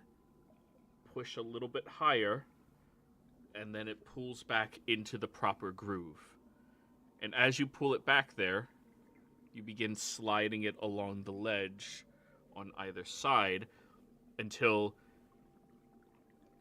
Roll me a perception check at disadvantage because you can't see. This is all feeling.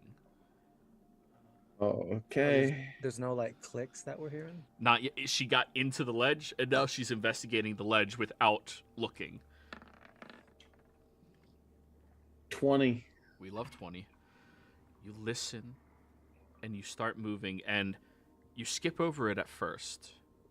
You felt a slight gap when you're pulling it against it, and you move back, and you skip again, and you get in between, and when you pull it back, that lip folds downwards in front of all of you, moving the crook upwards as well, and as it folds downwards, out drops a handkerchief.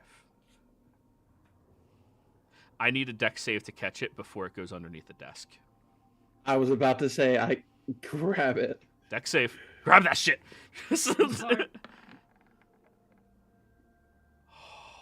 You go reaching for it, and luckily you didn't have a critical failure, but you pull your hand backwards as it goes over where those markings are, and it just falls to the ground. You're like, shit. We're all It is. there. Wait, it's on the mirror, isn't it? No, it was Can we- falling down, but it's a piece of cloth. It falls how it falls. Right. So- Wasn't the mirror positioned underneath it so we didn't have to put our head down there? Yeah, it's like flush with the front of the desk so you can see up underneath. So it fell, and now it's underneath where all those runes are. Okay. Do we think we can move the table back? Look, Jethro, when he was investigating the desk, was it like bolted to the floor? Not bolted, no, but Because mahogany and this size of a desk, like this is like a huge lawyer's desk, right? It's Miriam. fucking heavy. Oh yeah, Okay. if there's any 4 party members that could move it, it is these 4 party members. All right, I think I see a solution here. All right, Bernie, you get that side, and like just basically like movers. Like Jethro has one end of the desk, and he's waiting for Bernie to get the other. Yeah. I mean, are we sure it's a good idea to simply move it? I mean, it's not bolted to the floor. The runes are on the desk itself. I don't see the issue with it. before actually, Miriam, you and I, let's double check the runes to see if moving it will trigger it. Sure, yeah, let's do that. Arcana check, both of you. Luckily, you have a mirror. You don't even have to look up. Hey. 30. Natural 20. 17. Miriam, you really wish you would have had the forethought to think of this beforehand. These are all glyphs of warding, incredibly powerful ones, but they're glyphs of warding. If you move this desk just 5 feet, all of them are dispelled. Miriam doesn't explain that. He just starts laughing. All right, I think that's the okay that we can move it. All right, Bernie. One. All right. They're glyphs of warding. If we moved them, they would have been dispelled. All right. So, the two of you athletics checks. Let's see how well you can lift up your respective halves. Dirty 20, good.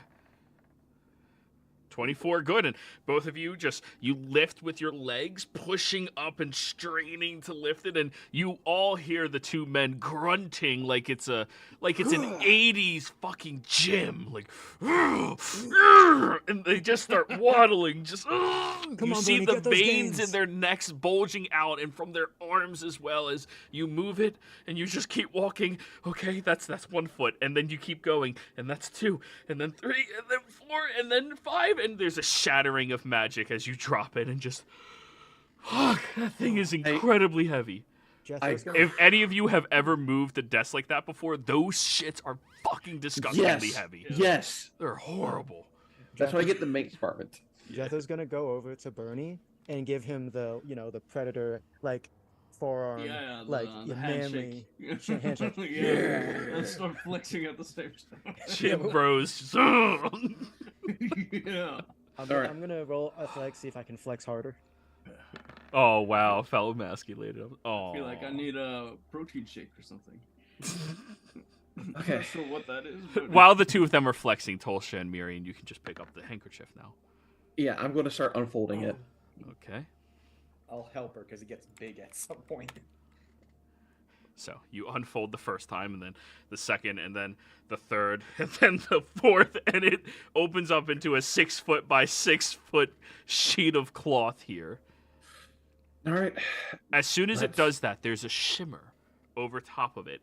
And then you can see, as the cloth is lying on the floor, it moves, breaking the dimensional, reasoning to your perception downwards into a room, which means as soon as you move in there, it'll readjust you in, and it's just trippy to look at. All right. I'm taking the bag of holding off and putting it on the ground next to it, saying, "No one move that near the hole. No one." Well, why? I get that, but from what you explained earlier, why don't you move it a little farther away from the edge of it in case it gets knocked in It's- accidentally? I'll stand back and hold it. Okay. Yes. Yes. Do that. I'm also giving Bernie my bag of holding because I want to go in there with Tulsha to look for everything that's in there.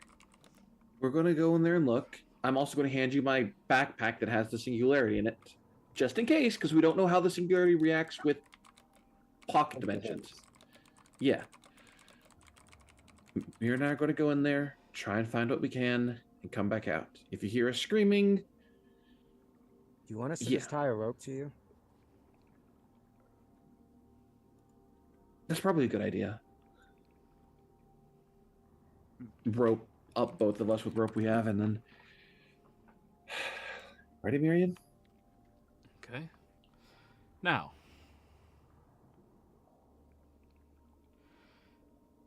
as you step inside, the shift of gravity and everything leaves both of you a little, uneasy, to say the least. But then you look inside, and there appears to be a handful of unique objects still remaining in here. The first thing that you see is a finely crafted mirror with an intricate silver frame. This item seems to be reflecting everything magical that you are emanating still on your person inside of it, and letting it shimmer off to the sides. It's very strange, to say the least. The next thing you see is a pair of intricately engraved shackles that glow with a faint arcane aura. The third thing that you see appears to be an intricately carved box that has multiple different colored sections and fragments all across it, all sides. The fifth and final thing that you see in here is a simple map tube. I'm going to head towards the map tube, and yeah, I'm checking to see if this thing is trapped. Investigation, please. With my knowledge of cartographers' tools and maps and the various tubes, would I be able to tell or have advantage on this check? No, it just that justifies your proficiencies. Okay. Wait, what was the fourth thing? You said mirror, shackles, box, and map, and you said Oh yeah, a pair of gloves. oh, okay. Yeah. Yeah, I'm just gonna throw one of my robes over the mirror because I don't trust this thing. Okay. Investigation. Go for it. 20. Damn, y'all are consistent today. 20 and 22. So, the scroll case itself looks incredibly ancient and old. It's going to be difficult to open up, and whatever contents are inside, if they were not magical, you're going to have a very ginger hand touching them. Somebody who is good at handling maps and ancient materials and things like that. If only you knew someone. Me. Yes. But it does not appear to be trapped. All right. I will open the top of it then. Okay. You take the top and begin twisting very, very slowly, moving like Bernie does when he's being careful. And then inevitably you hear a little pop. Okay, that's good. You keep twisting it even further, and then there's a second one. Then you begin pulling. And as you pull it out, it comes out with this sheath within the tube itself. And as it begins moving outwards, you see wrapped up is this ancient piece of parchment and paper that you can grab on either side. After cleaning your hands properly, prestidigitate them, and then you place it down and begin slowly unraveling it. And as you look at it, you can read the language written on this. This is a map to the wellspring of youth. I immediately take out a map, a secondary map, and start copying everything over. Roll me a cartographer's check. Using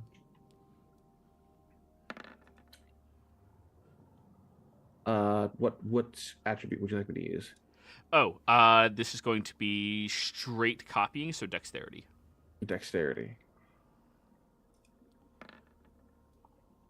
14. You're a little too excited because this is the first ancient map you found in an incredibly long time. Maybe the first in this campaign. Yeah. I think it's the first of this campaign. You found a pirate map. The first in her life. Oh, yeah. Since the pirate map, this is the first thing you find that's been really old and interesting. So you copy it down, and you do a good job at copying it down. You get most of the landscape features that are necessary. You're going to have a reference point on a different map, but that would come from having a map of this side of the mountain range, Penumbra range. So if you get one of those with this map as a reference point, you should be functioning and good. Okay. There's no obvious things labeled on the map, are there? Any obviously points named? You would need actual time, maybe an hour to sit and investigate through it. Bless Right. you. I will carefully start rolling it back up, making sure that it doesn't get damaged, to then put it back in the tube. Okay. Now that I have a more stable copy as well. Yep. Putting it back in the tube. Okay, I have the info. This room should be separate from that other one, so you should be able to do magic in here safely, I think. With that 27 from before for what knowing about these things, do I know that rim counts as a separate plane of existence? Yes. Okay. This is a demi-plane, not a different plane. It's a demi-plane. So it still abides by its own enough rules. to not kill me when I try to cast magic. Yeah, if you're worried about death. All right, guys, we found it. I'm gonna identify the other magic shit in here. It's gonna take me about 4 minutes for every one of these. Oh, wait, Oh, no, you're 40. using a spell slot? Oh, 40 minutes. No, Yeah. 4 minutes. If y'all want I a short can't rest spell here, you slot. can short rest here. Yeah, everyone can short rest while I do this. All right. Which one first?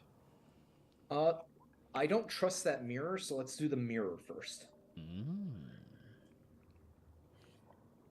So, this magical item, and I'm going to have to give you handouts for them because they're unique items. Okay, thank you. Yeah. Yay! Just to make your life easier, I know. I was literally just starting to type mirror when you did that.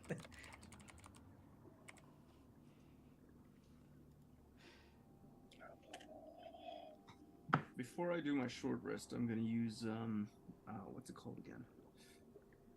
Or are you gonna try to destroy harness them? divine power. Okay. So What is just, that? I'll use my channel divinity to just gain spell slots back.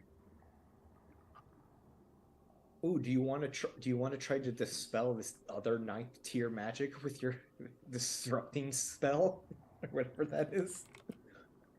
I mean, I could give it a shot. I mean, I'm still surprised that you were able to do that with that ability. Yeah, it only works on creatures though, and active. Ah, good spells. distinction. Yeah. So that's why I said it probably wouldn't work. It's the cleansing touch.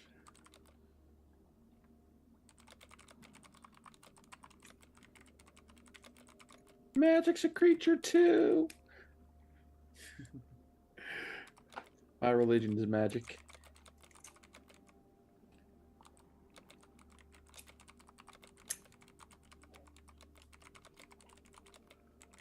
Hey Joey, while me and Bernie are out here and you're doing some, Jethro just test something and hope it doesn't horribly backfire on him real quick? Yeah, sure. Yeah, so you said there's a spider web that's basically protecting the bookcase. Can Jethro like try to find something thin enough?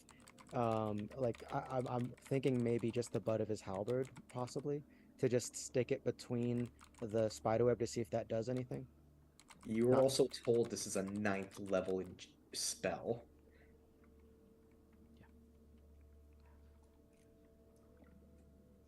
Yeah, it'll be fine, I'm sure. That's what he So- said about the clouds. Just in case, I'm gonna use one more hit die for the short rest. Oh yeah, Tulsha, you should do that. Yeah, I'm about to. I was waiting a bit. Yeah, but like Jethro does want to just test this to see if it's the web itself that's the trap, or if it's anything that's past the web kind of thing. So what were you using? I'm sorry, I was typing. Something thin enough. I would assume maybe his halberd butt would be, but if not, he'll find something like, I don't know. He'll whittle down a torch to make it a stick. And you're trying to stick that through the webbing? Yeah, just to see if that gets affected by anything. Cool. It touches and dunk stops like it's a force field for physical objects. But it doesn't reflect and destroy you, so. Okay. Cool. All right, so show to players. The Sorcerer's Lament Mirror.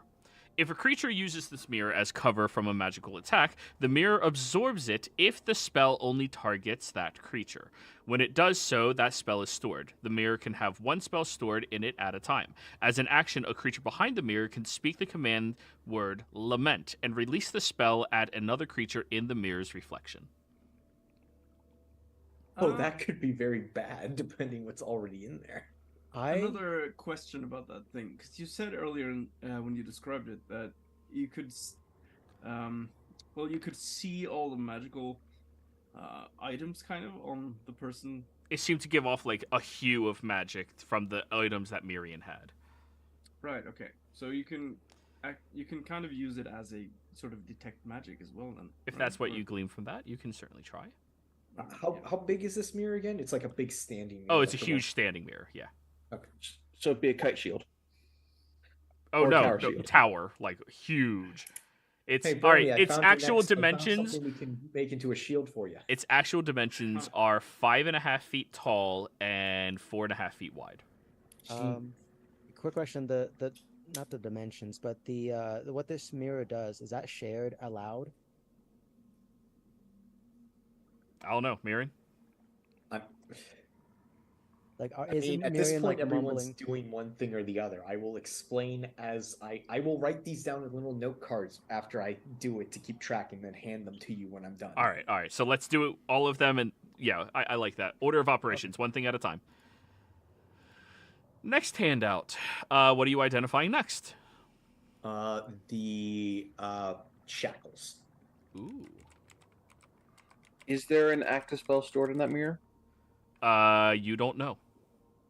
Okay, identify doesn't tell that. Okay. Nope. Oh, we're gonna have to bring it out and point it at something. Someone says creature. Oh, it has to be a. Oh no!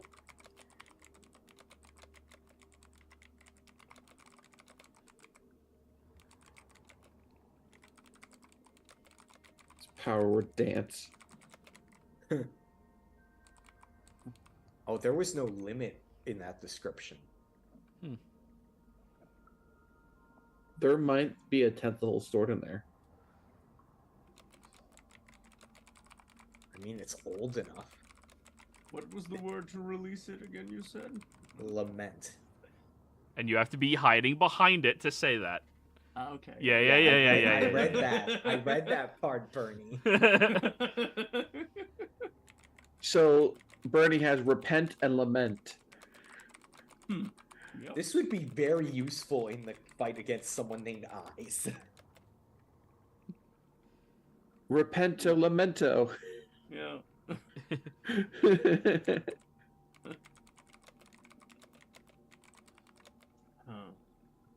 Can I just say, Joey, I really liked this mechanic with the desk. I Thank love you. these kinds of things. Yeah. Yeah, thank you. Glad we didn't just like destroy it. I mean, I'm glad it's it took funny us that to you guys figure could have out- solved almost everything by just moving it 5 feet. I thought that was hilarious for myself. But yeah. I'm proud, and also I'm proud we solved it. Annoyed that we could have done that, but I'm fine with that. I'm surprised I'm the only one in the party with sleight of hand. I am I picked religion because it made more sense instead of sleight of hand for what I was trying to do. Yeah. Okay. Unfortunately, I can't pick skill expert again. These are considered the Archmage's bindings. When placed on a wizard, these bindings attempt to suppress their abilities to cast spells. When the captive creature casts a spell of 3rd level or lower, the spell fails. If the creature uses a spell of 4th level or higher, they must succeed on an intelligence save equal to 10 plus the spell's level. On a failure, the spell is lost using the spell slot. Oh, Low-level wizards, they're neutered. High-level wizards can still break out, but it suppresses them a bit. They also have to then unlock them. Well, I mean, sure, yeah, that's the issue. Cast Knock at 4th level. Just how much would the Lyceum pay me to give these to Argon? Next thing. Yes. What's the next one? The next one is the box. No, let's do the gloves. We'll save the box for last. The gloves? Yeah.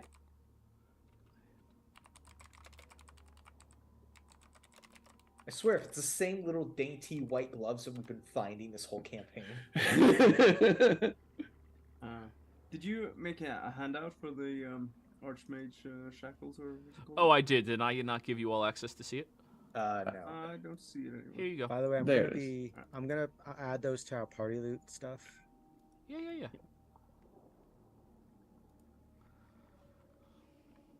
Like, Bernie, I'm not kidding. That would be an awesome shield for you if you want to go one-handed. Well, yeah, I always use the shield. Right, but we have to like But slam it on your other shield. No, Jethro's is proficient in Smith's tools. But it's a big mirror. Yeah, it has Mirrors metallic are- edges. It's. Right, yeah. I think that sounds cool enough. I may let y'all do it, but you don't get the benefits of AC from the shield. You get cover. And you Okay, get the magic reflection. Yeah. Yeah. So instead, you're like, I get half or like 3/4 cover while doing it instead of the AC, which is way better. But you have to Well- like position it like that. What were the Yeah. shackles called again? Archmage's bindings. Yes. Thank you. Yes. When worn, and you're doing gloves now, right? Yes.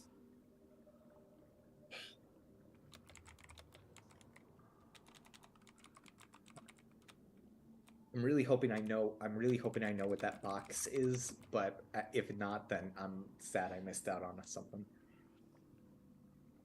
Box of many things. I mean, Oh, I Until- wanted that fucking Archmage book so damn bad. I was gonna say, until you open the box, it's already a box of many things. Schrodinger's box. Exactly. You know, I'm surprised that Artificer hasn't been selling Schrodinger's boxes yet. Oh no, Lily's been doing that at the academy when she was still attending. Is the sandwich fresh or rotten? You don't know until you open it. She calls them loot boxes though, to really fuck with people. Okay.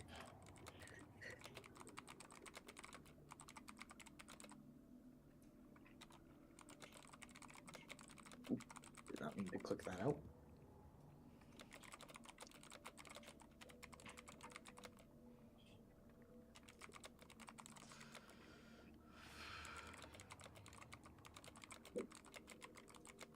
Oh wait, we're like 3 months behind Argon. We can't sell it to him. Not yet. Wait, why would we sell things to Argon? This is our party found it. We should keep it for ourselves. Look, of course. If anything, we should use the bindings on Argon to then steal his spellbook. Oh my goodness. Eidolon's Nullifier Gloves. When worn, the gloves can render a single magical effect the wearer touches nullified. The magic remains nullified as long as the wearer is holding the object or person with both hands and up to 1 minute. The gloves can be used in this manner 2 times per day. And it's a single magical effect that you can nullify. Ooh. Found how to get the bookshelf. I was, yeah. So, If you believe that these gloves are 9th level or higher. Yeah. and so far, none of these have been attunement, right? None of these have been attunement so far. Okay. Yeah, those are just obviously, if you're wearing gauntlets, you can't wear the gloves. Right. By the way, if That those were, could be very useful. What were you saying, Jethro? if those were all the magic items, Nope. and now one One shit, more. never mind, One more. because I'm just waiting for the stuff to be shared, so I can share my really bad but Lily idea. Oh Jesus! All right. Yes. Last one was the enigmatic. Oh no, enigmatic. Wait, Here's- were there 6 things? That's The 5 things. puzzle box. There's Yeah, a the total of intricate 5. box. Yeah. The map, the 4 objects, 5. So now we're doing the puzzle box. Do. We can do. Scooby Dooby Doo, where are you? I'm gonna be honest. I have a lot of health, and I could probably take a hit from that bookcase if the gloves don't work. I mean, that's fair. Actually, I have a question, Bernie. What health do you have? Full, actually. Number-wise, I want to see if I'm beating the paladin. I've got 124. Full health of 115. That's stupidly close. That's more Tough, than bro. me. And you roll really good. Yeah. Wait. Christian, we use an action Yeah. to. I'll just taking average from Ah. start. Man, imagine if Miriam had been an Abjurer instead. In regards to being tanky. Look, nice campaign, all mages, all different schools. Dude, we would die from the first pack of soldiers.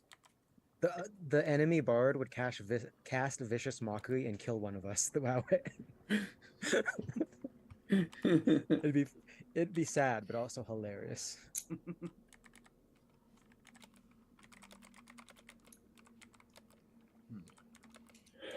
By the way, I called dibs on the portable hole. You all have an extra dimensional space. I don't. That is true. That is fair. That is fair.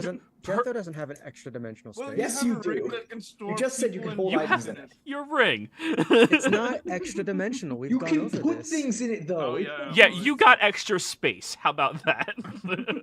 And also, I- you could put your new fancy armor in there and just unravel it and go, get on.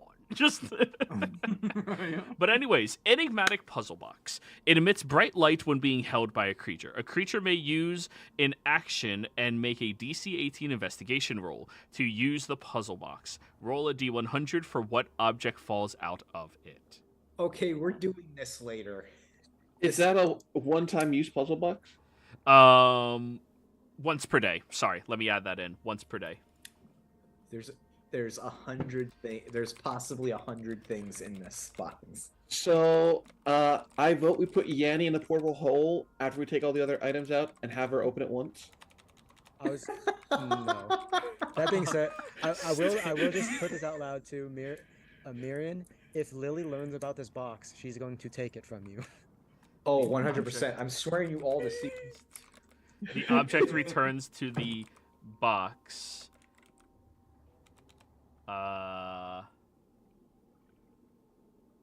After 24 hours. Oh, okay. So it's not a loot box. You have to Or keep no, track. after 12 hours. 12 hours, yeah. But that being said, Mirren, you're right. This is a box of many things. It's a box of so many things. Okay, we gotta try it once, Miriam. Like, you gotta admit. Okay, let me try it. Watch a beholder fall out. No, it's an object, not a creature. It's a nuclear grenade. Although it could be a beholder corpse. That might count as an object. Investigation, it says. Yep. Are you proficient? Nope. And that was a natural 1. Mirren doesn't know how to solve a Rubik's Cube. Let me give it a shot. Oh, quick question. Does failing the investigation make the box unusable for 12 No, hours? no, or it just means you only- wasted your action. Oh, okay. Yeah, you can keep trying until you get something. It's just I'm gonna if you're in try the one middle of more a time. fight, you're like, That fuck, we was need something. bullshit. This is more of a Motherfucker! twice as good. Twice as Tom? good. There we go.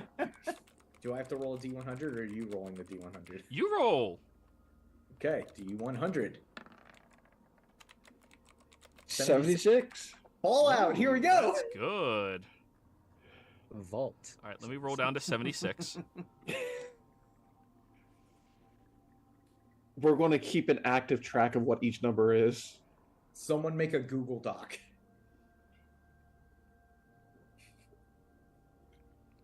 Wait, 40, 50, 60, How big is the 70. box really? 6. 2 feet by 2 feet. Oh, okay. It's quite large. So, as you are pushing different aspects of the box around and moving around different aspects, you had fun with the desk, and this box seems similar to the desk. As you twist it around one way, you're like, wow, things are moving interestingly, and maybe if we do this, and a small opening happens on the side, and falling out from it is a piece of paper that has 2 large animated lips that slap together. Miriam, your lips are very plump now. What, like, just like cartoony red giant lips? So You have gained the ability to speak and read all written languages. So we have a Goliath who's got a blonde wig, big lips, and he's also got a brassiere.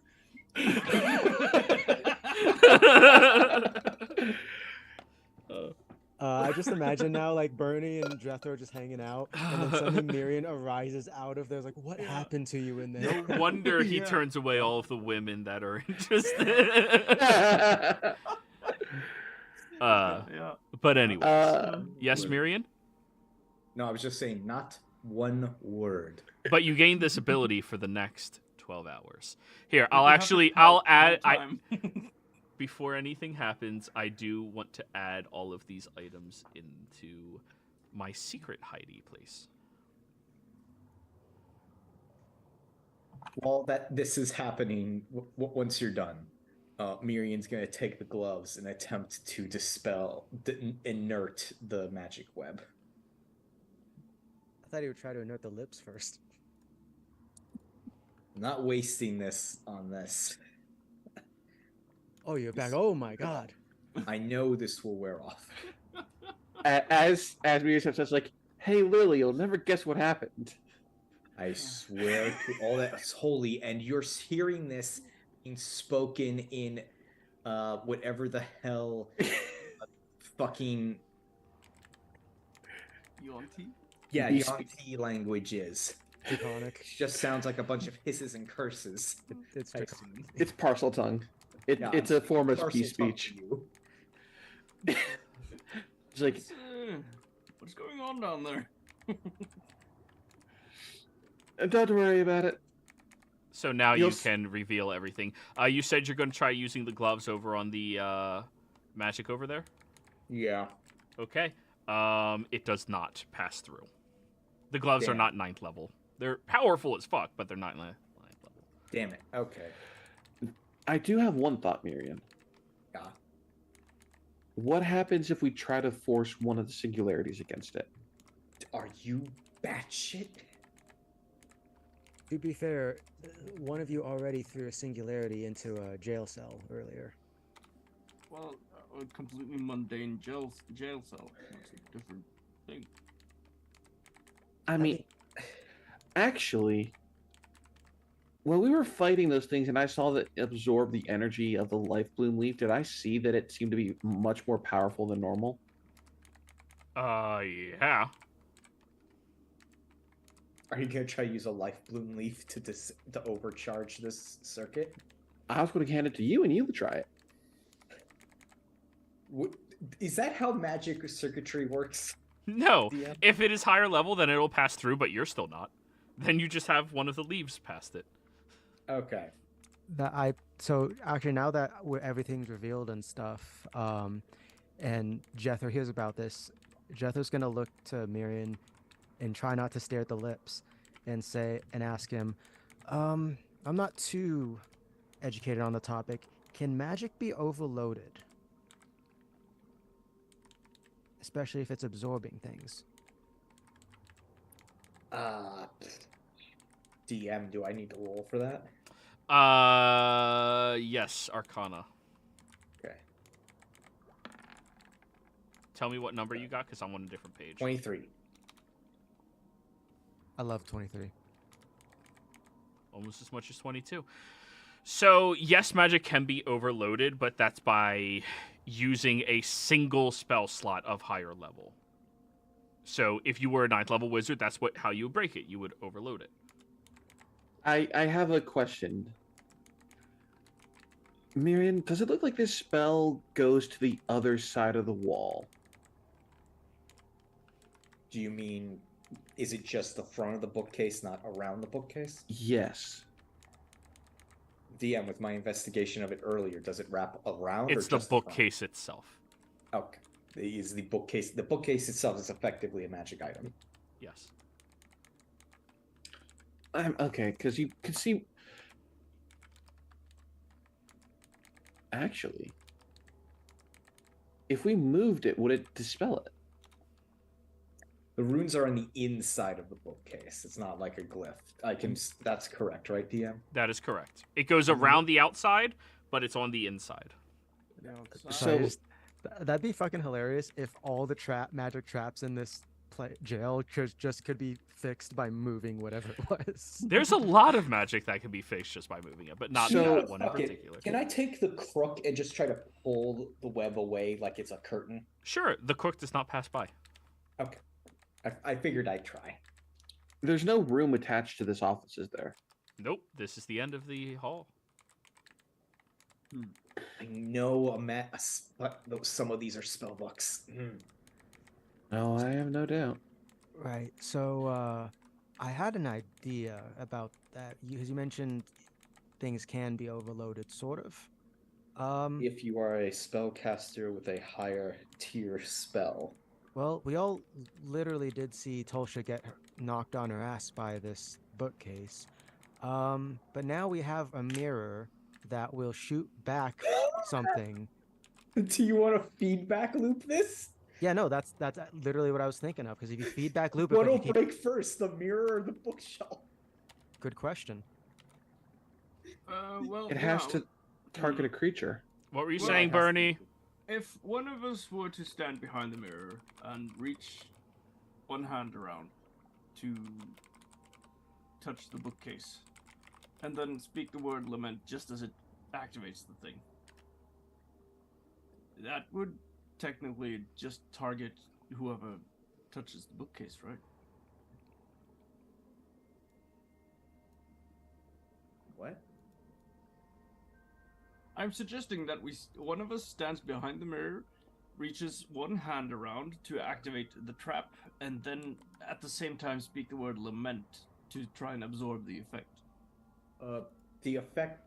So we have to cast a spell at the bookcase for it to swing to activate the trap, and the mirror only releases it with lament. Yeah, and that case, someone also stand behind the bookcase once we move the bookcase forward a bit.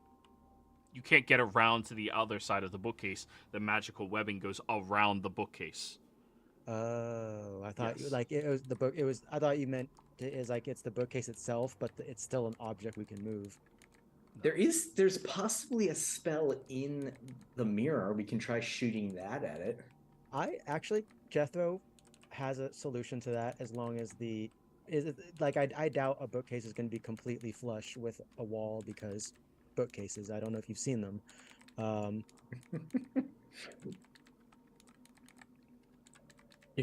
you gonna try to go in through the webbing? No. I'm gonna try. Like Jethro would use gaseous form to go behind the bookcase between it and the wall. So from my understanding, it is a bookcase, and then the webbing is coming from the bookcase, attaching to the wall, making it impassable. Correct. Oh. All right, so the bookcase is attached to the wall. It's not just standing on the floor. Right. It's on the floor. Think like an old-fashioned movie with like it's a bookcase, but webs are coming from the wall and encasing it. Yes. So pretty much, you guys have already found the solution, unless you want to try the mirror thing, which that'll be fun. The solution, yeah, you did. Learn 9th level magic. Or, Joey, I have an idea as well. Might not work because it's spell slots and stuff. What if we just overload it with enough dispel magics to like all at once? Yes, you can do that with a 9th level. That's what I mean, though, is like I can cast a 5th level dispel magic if Tolsha could cast like a 6th level dispel magic at the same time. The way it is designed, you need a 9th level to even remotely affect it. A 5th level, a 3rd level, a 2nd level, it would not make any difference to it. You need a 9th level. It is designed to be an endgame bookcase. I have one last thought before we... Sure. Does the back of the bookshelf, is it like a wooden back or is it an open back? We can't see the back. We can't get to the back because the force field is on the wall around it. Yes. All right. What I would like to attempt to do, I'm not targeting the bookshelf directly. I'm targeting the wall to use stone shape to it's a magical building and fortress. Designed to keep mages in. Dispel the wall. I mean, dispel the whole dungeon. Dispel everything. I mean, it just is a stone or just stone object. It doesn't say what happens with magical. And magic is not affected by stone shape, right? No way. That's what the spell says. I mean, if that's what you're planning, Tolsha, why don't you take this handkerchief with you to get to the other side slightly and just fit that whole thing inside the hole? I mean, if we want to be crazy, she can remove the back wall, I can write my blood sigils down, and we can. No, that won't work. This is of this dimension. Yeah. Yeah, you could create a door where that section of the wall is. These webs, are they? Is it possible for something to slip through them? Anything that is magic. And also, Jethro did already try it with a stick. And someone tried with the hook. Right. Now, I would like to finish what I was doing. I'd like to use stone shape to basically have a piece of stone shoot from the wall to the back of the bookcase to try and have a book fly out the front. Okay. It doesn't move through. 4th level spell slot doesn't work. Okay, but does it push the bookshelf at all? No. It doesn't get close enough. It can't penetrate the force field. Okay, it was worth a shot considering the wall was magical and that kind of stuff. Yeah. Okay, that doesn't work. There was a chance. It didn't. In the book Yanni has, is there anything else like related to this defense, the defenses of the dungeon at all? No. Everything in there is just a ledger of what remains, or what was kept down here, like an inventory list, and all that was remaining here and wasn't written as relocated or repurposed was what you guys found. Okay. I mean, there's the other drawers that didn't open. I mean, they could just be false drawers, but... I think there's only 2 drawers. There was only 2 drawers. Okay. And one open, the other one dropped down to review the handkerchief. Okay, yeah. All right. Do we want to try the feedback loop idea? I wouldn't. That'll destroy probably everything. Oh, Yeah. There's gonna be a lot. Also, we don't know what kind of spell is in the mirror. Yeah.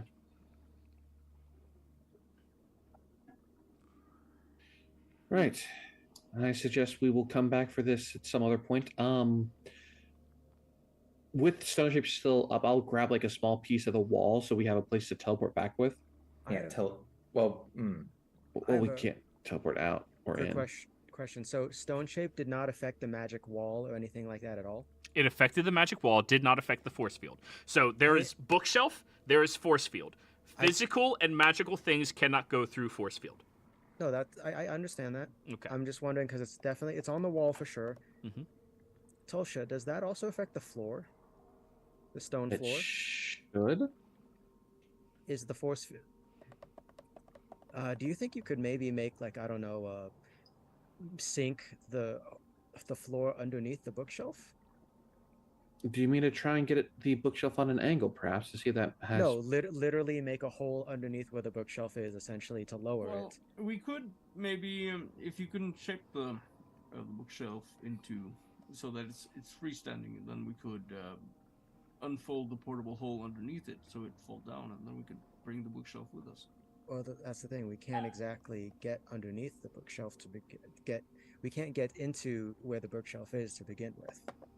But that's why I was thinking just you use your magic to move the stone underneath the bookshelf to lower it below the force field and then move it out. The force field is part of the bookshelf. Oh shit, I keep forgetting that. Yeah. But the idea of having it tilt forward into the portable hole is an idea.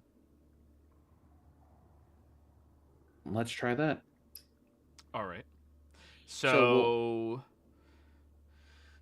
bookshelves are usually about 6 feet by 6 feet. Okay, who is going to do the lining up of dimensions before you try collapsing this into the portal? I will. Okay. I'll assist. Alrighty, then I need a... What check would that be considered? Is this like a survival check? Intelligence? It's technically length and width. Yeah, I'll go straight intelligence. This is geometry.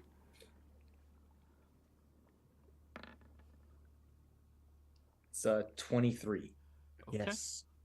So you think you have the dimensions perfect, if not damn near perfect. Then I'll use Stone Shape to angle the ground so the bookcase will fall into the portable hole. Question, is there anything currently in the portable hole? We would have taken everything out in preparation of this. Yeah. If we were going to do this, we would have taken everything out. Alrighty. Then you Stone Shape underneath it. You all watch as it begins falling forward with the force field still attached to it since it emanates from itself, surrounding itself. And the entire bookcase falls into the portable hole and slides to the back wall, standing upright.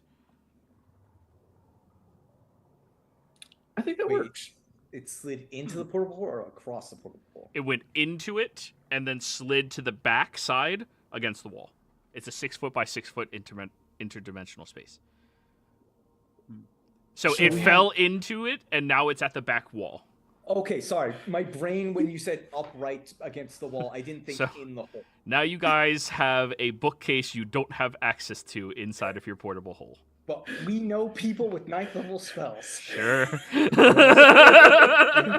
and if not, we could always take it out and use it as a literal shield. Actually, yes. Actually, we can't. We can't move it. We can't move it. Yeah. It's stuck there. There's no more stone for you to be shaping. We put the hole on a ceiling and let gravity take the bookcase The portable out. hull has its own gravity. It's upright when you go in. Does it? All right. Yep. Yeah. Let's put the other stuff back in there, like the other mirror for now. And we can put a lot of heavy shit. Hey, yeah. You want to move this desk? This is a really nice desk. Oh no, we're taking this desk for sure. Can we have a list for a portable hole? Yeah, I'll give you guys a new handout portable. Because that's a hole. different. That's a different capacity and. Yeah. Yeah. I don't think there is a capacity to it. It All right, is Bernie. a 6 foot by 6 foot space. It has a maximum. Let's Well, go. no, I Bernie. mean- time for our second set. Let's Hold I do meant this. weight capacity. All right, so all of you have it, but Bernie gets to edit it since it's his. Woohoo! Keep track, So 6 by 1, or sorry, 6 by, we'll just round it up to 2 feet, no, 1 foot wide. Bookshelf is 1 foot wide. About thick, yeah. Let's round it up to 2, because that's like, That's 1. 2's too much. yeah, let's If go it's a 1. single row, Yeah. it's 1. Yeah. We have now 6 gained the by ability. 1 corner equals stupid magic sealed bookshelf from stupid Magic prism. anti-magic prison bullshit. Hey, All right, all we have and to are you guys do- trying to get the desk in there? Oh yeah, no, for sure. All right, Yeah. Jeff, all right, bros, let's go. Yeah. Jethro is already telling. Come on, Bernie, let's go. Second set, we got this. Come on. Yeah. Just limbering up a bit first. Now, While they're doing I that, will Miriam- ask: Are you laying it down on the ground, or are you asking people to hold it up so you can just walk in? Miriam will I be think- inside the hole because he can carry it down. Well, No, I'm just you holding it can't. up. I'm gonna hold it up That was so a they can large just. creature. Tulsa, how tall are you? I'd have to have my arms above my head. I'm only 5'8". Yeah, that means your wingspan is not 6 feet, right? Well, yeah, I'd have to have someone else hold the other side. Yeah. Like, say, get Yanni to hold the other side up, Yep. so we can just push it through. And then Miriam, you can help guide in the back. Okay, Miriam, you get to help one of those two. Who are you helping? I love how we became furniture. I'm gonna movers in help this episode. Tulsa. Wait, you're helping Tulsa hold? Oh, I thought you were talking. No, about... no, you get to help one of the two guys because you are big, you're strong, but there's no way you could handle the entire weight of that thing by yourself. I guess I'll help Jethro then. Okay, Jethro, you have advantage. Bernie, get fucked. Go ahead, both Uh. of you roll. I'm gonna use. Nah, I'm not gonna use. Yeah, I'm gonna use session advantage. We have less than an hour left. Yeah. Yeah. Come on, would I really throw eyes at you right now? 16. Ooh, and then 23. Jethro, you're lifting your side very well, and like as you're kind of like moving, you're trying to guide Bernie in first, but Bernie, you kind of like get stuck on the side, and it is a physical like draping object, so you like bump into it, and you're not fitting in range. You have to put it Is down it and the- breathe, and it's just getting. You have to pivot. Pivot. Is out- Pivot. yeah, Bernie, no, that's not. Move to the left. Yeah, The yeah, left. yeah. No, not my your left. left, Or your my- left. My left. No. Right. No. Turn it. No, turn it. Ah, cramp. All right. Cramp. Ah, You guys place it down. Just fuck. Shit, this thing is heavy. this will all be worth If it. we have some ball bearings or something, we could spread them out and then just roll the desk on top of them. Well, no, but first you need to put the desk on a piece of wood so it doesn't damage the wood on the desk itself. Right. Well, yeah. But I mean, or we could. Let's see if we can slide This it is along a some beautiful stuff. desk. Look at the nice drow poison they used to make that nice brown sheen. I know, right? Look, I think there's even a blood stain right there. So Bernie, All right, one more try. one more try, guys. All This right. is it. You got this, Birdie. Same Guide us. setup, Miriam. You're still assisting him. I'm gonna. Yep. Yeah. Help Bernie out, Miriam. I got this. I don't this. think I'm- Bernie needs it. Oh, Bernie is the one who needs. Oh no, he rolled. Okay, 24. Sorry, I saw the 16. I had 27. I got guidance. Hey, from Bernie. Yeah, now you're like, no, you go first, and just. All right, go ahead, Jethro. Roll. Yeah, Jethro's gonna go ahead and use a giant smite thing Okay. just because. Now Look we up. have two large creatures carrying this thing. Yeah. On a nat one, it lands on your foot. Come on, Jethro. Do it. 20 plus the 27. Your average is high enough. I've been taking the average between the two rolls to dictate if you succeed. And now that you're moving in first, you make yourself bigger, and you can get a better angle with it. And even you tell them to like lower it, so like you're putting the weight into yourself as you're walking downwards, and it's so much easier on you, Bernie, when you put the weight, and then you can be the finesse while holding and moving, and you put it in there, and now you have the beautiful mahogany puzzle desk. Let me check out its dimensions. That is going to be 5 feet by 3. And once we set it down to, just Jethro and Bernie in the hole for a second. Jethro will look to Bernie. Hey, Bernie, in the mornings, now we have something to help us with leg day. Yeah. Now I'm just thinking about the fact that we found a portable hole, and the first thing we do with it is create an office inside it. Mahogany trowel. There is a chair we could take. Just you open up the Bernie's room and he just spins in the portable hole. Welcome. I've been expecting you. I'm gonna roll the chair in there as well, just because we might as well do it. Like, hey Bernie, Just take everything in this office. Yeah, you know how you're have a white fluffy cat just living in there.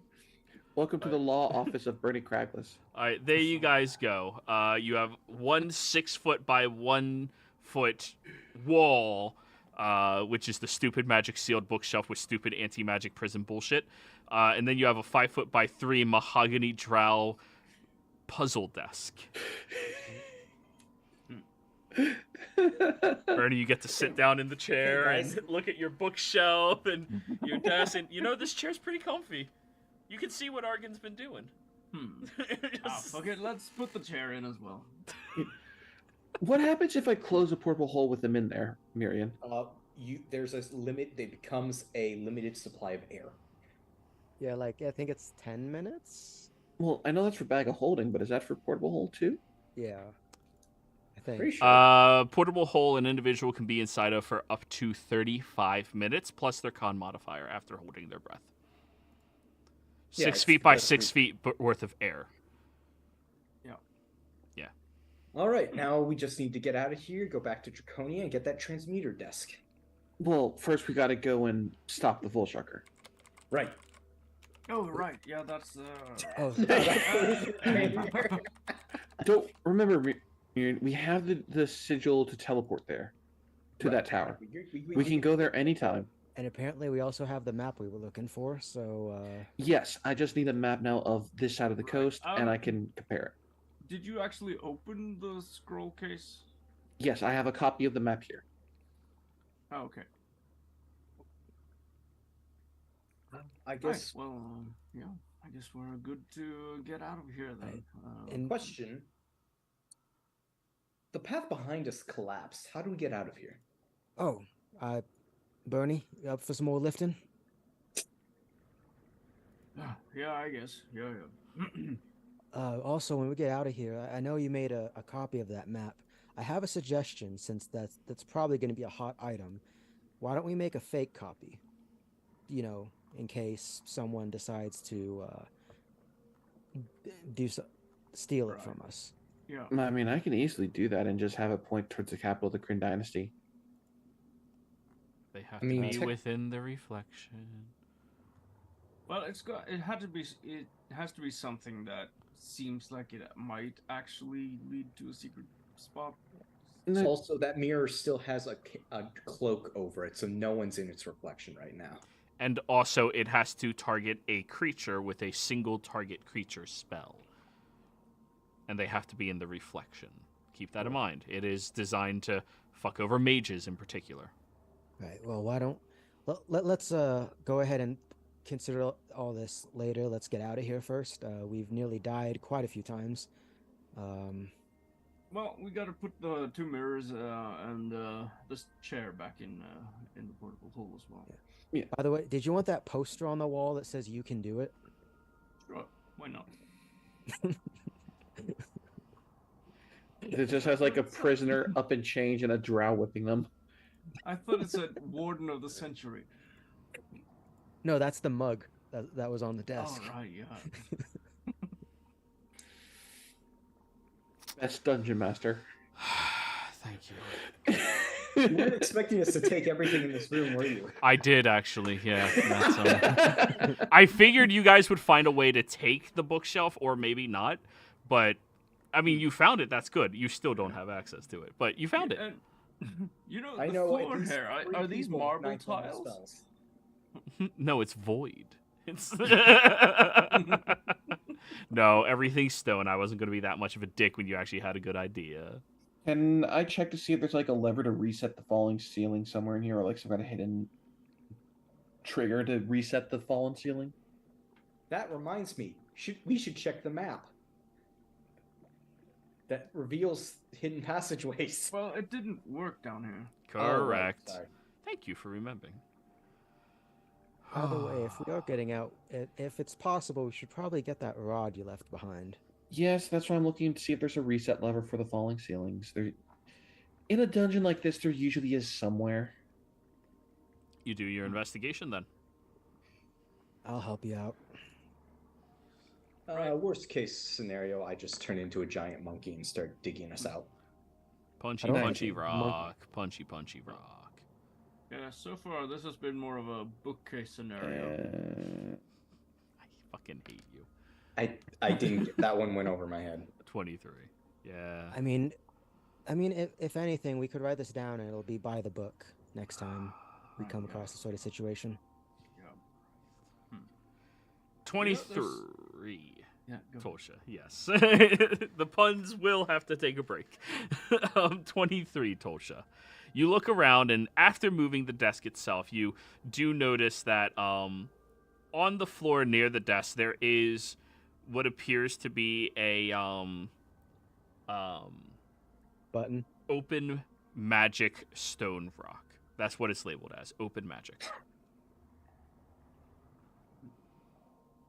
I'll open it. Well, it's a stone rock. Oh, I'll push it. Okay? You all see that magic shimmers around you everywhere. Looks to the bookcase that's in there. Still magical. Oh, You ain't getting it yet. What was that you said? Open magic? Yes, that should hopefully open the ceiling out there. I mean, or do we maybe hear? it opens the magical restraints around the place so we can teleport out. Well, let's Maybe? check. I don't hear any ceilings moving, but we Yeah. haven't actually checked to see for ourselves. You peek out, and yeah, no, the ceilings haven't moved at all. Check that magic map then, real quick. Right, yeah, sure. The magic map comes on! Whoa! Huh. It's back online. All right. I'll We have Wi-Fi. fold up the portable hole, hand it to Bernie. Thank you very much. Where do you keep Right. your handkerchief? Now, where are you going to hide your handkerchief? Just in case something happens, that we can make sure that it's not taken. Let me see. I'll put it just behind the gorget. Ooh, okay, so just put it right in there. Wait, does that mean you have an ascot now?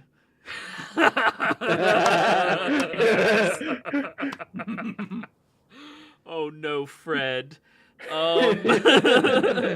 It is orange. I'm making that canonical. It is orange. Yeah. And it's like that bright, ugly orange that only wizards would use.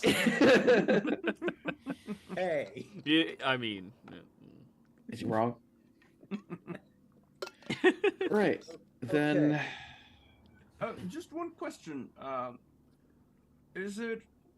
No. Can I still have that with me if I need to go into your ring? Yeah. Yes, different kinds of magic. Right. Is it- Okay. Good. Apparently, as long as you don't go inside the bags there, You yes. cannot bring a bag into the hole. But or I the can. hole into a bag. But I can't touch the bag. Yes, as long as you're not bringing it into the portable hole or putting the portable hole into a bag. Right. Yeah. Okay. don't drop your Speaking of, I'll ascot take in those there. back. Mine too. All right. Can you get us back to that room, Miriam?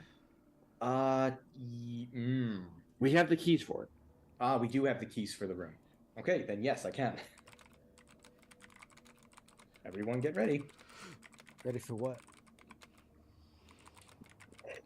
Sorry, that probably sounded really annoying. Alrighty.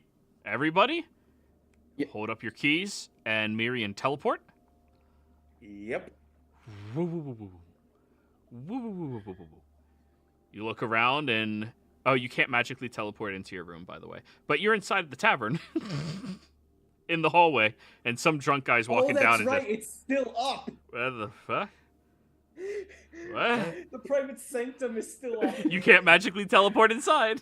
Jethro will go over to the drunk guy, and like he has probably a drink in his hand still, and just tilt it so he's drinking more of it, and then leave him on to do his whatever. Oh, shit. Thanks, mysteriously appearing individuals. Okay, back into our rooms. Alrighty. So, boop, boop, boop, boop, boop, boop, boop. You guys Suddenly get inside enter the room, your room. and then Trent is there with a desk of his own and a chair that he spins around in with a white cat. But he I has didn't access to expect his it. bookshelf. But anyways, you all enter into your room. Okay, now, next step. Do we ask Yanni's friend to find just some rich asshole to fund this, or do we go for the dragon? I Wait. still say we go for the dragon. Wait, do you mean her ex? Yes. I don't know.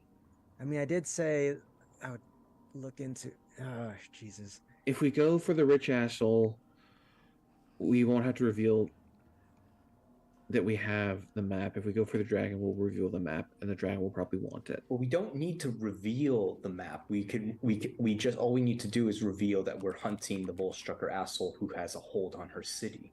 And that will give the dragon coke if he like helps us out. Right, our offer was all the cocaine we have. Well, maybe. No, I I'm like sorry. that image. I like that I was image. sorry. I was Nice. about to go against that, but Jethro would be against that. Lily would be against that because she wants to keep some. It was the coke and the burial spear. I forget if we were tying that in there. Well, I think we all agreed, like we were reminded, like the dragon doesn't like has a common enemy with this Volstrucker guy. Like Potentially. Potentially. basically the main draw here is we're just trying to get the audience, and then it's up to us to convince them like to help us.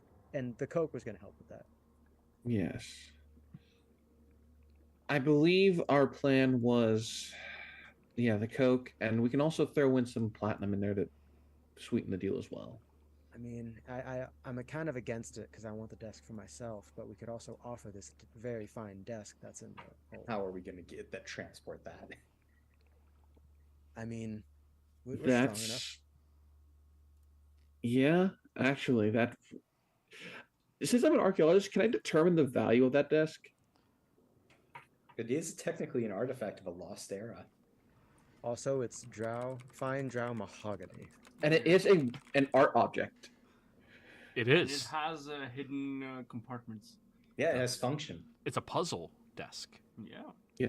It's also heavy for the normal person.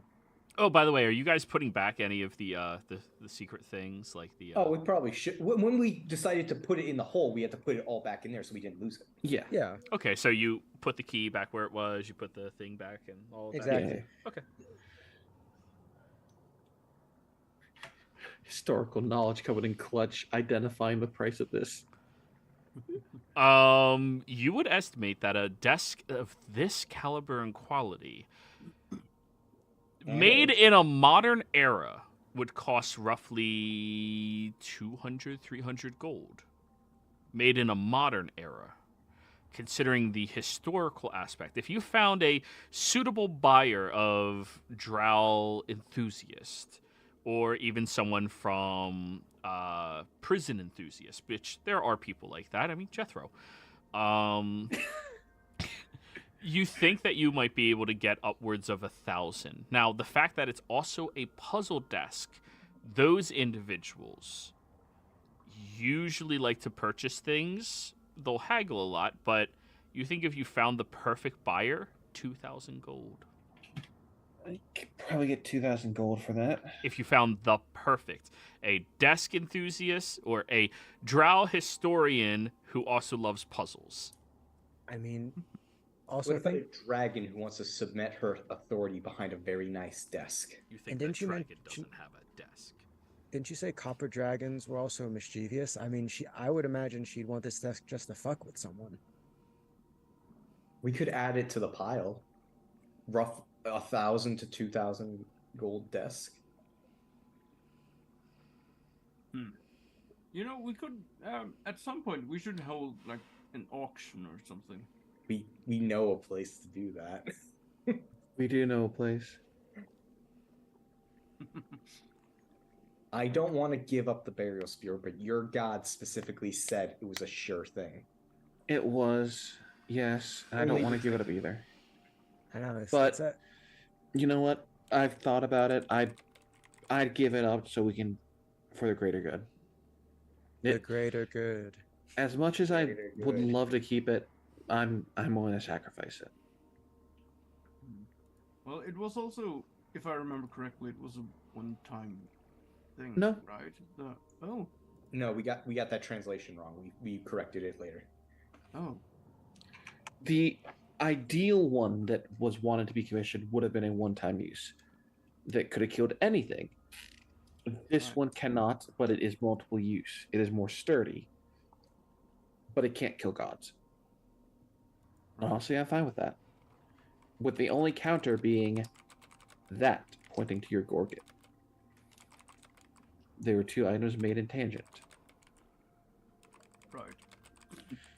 But yeah, I'm willing to You give it can up. actually use dragon skull as a weapon, right? Yeah. It's a longsword. Yeah. By the way, I don't know how dragons are, but like I was told mischievous and whatever. What about these 8 books that were in here? And Don't. Those were my sisters. Don't look at those. I already read one. It's very literature. Let me guess. It had minotaurs on it. No, that one was a little too sticky for some reason. Come on, man. That's your. Also, she's an artificer. She knows how to clean things. Apple juice. Oh, Anyways, yes, let's offer the burial spear and the cocaine. All right. So we're gonna contact our demon shapeshifting friend, devil shapeshifting friend. Okay. Yes, contact him. I'll do a sending to him saying we have stuff to offer to them of an ancient weapon that from before the Age of Arcanum, forged in the Hells, and cocaine. And possibly a desk. And they're not a devil, they're a tiefling. Yeah, Devil blood, tempted. whatever. Yeah. Yeah. He will instantly reply to you, sounding incredibly drunk at this point, because keep in mind, Jethro, just a few short hours ago, he drank half of your 6 shots and then his 6 shots. Oh yeah, that's right. I will immediately put in a good standing for us. And tomorrow, good night. By the way, quick thing in the party loot, it's in there. This, if you don't want to lose the burial spear, it's called the Sword of Perunes. It's from the Guildmaster's Guide of Ravnica. Looking up the description. Yeah.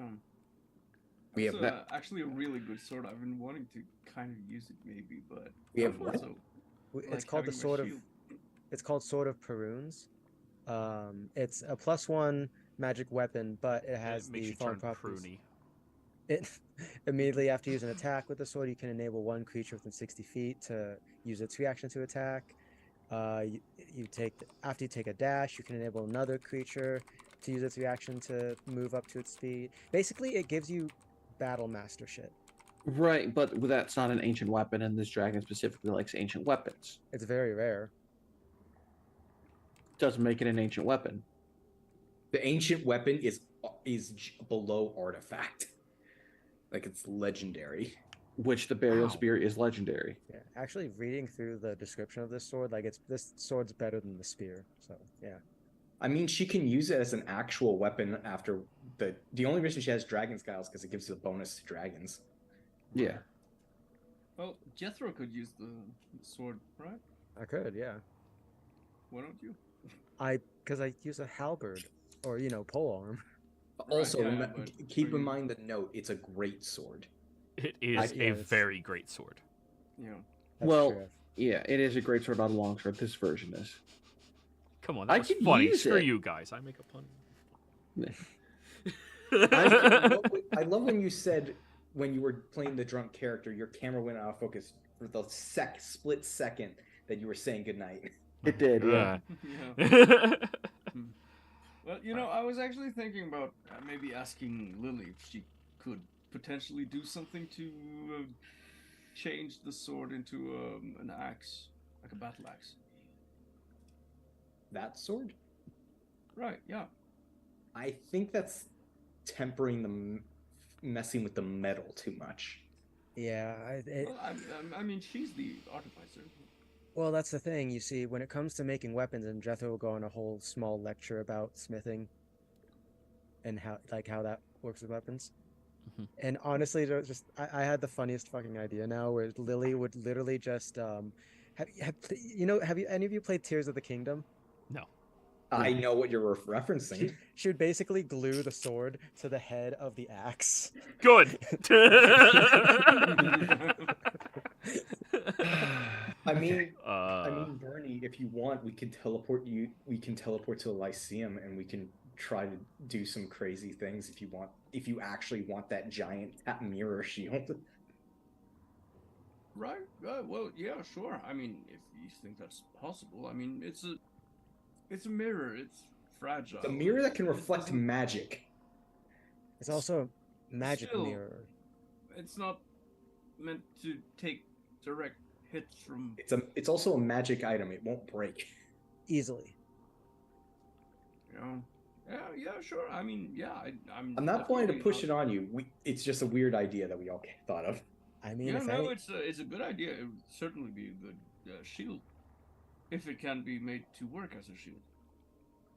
I don't know, you need someone who's very good at making things to figure a way out for that one. Oh, we know someone. all right. So, as you all are committing to all of your planning and getting ready to meet up with a fuck-mothering dragon tomorrow. Finally. Yeah. Find the dungeon with the we went to the dungeon, now we get to go to the dragon. We play Dungeons and Dragons. Anyways, we're going to call this session here, guys. Players, thank you all very much for playing. Viewers, thank you for watching. Hope you all had a fantastic time. Don't forget that we do have an open slot available if somebody's interested in joining this game. And we will see you next time. Goodbye.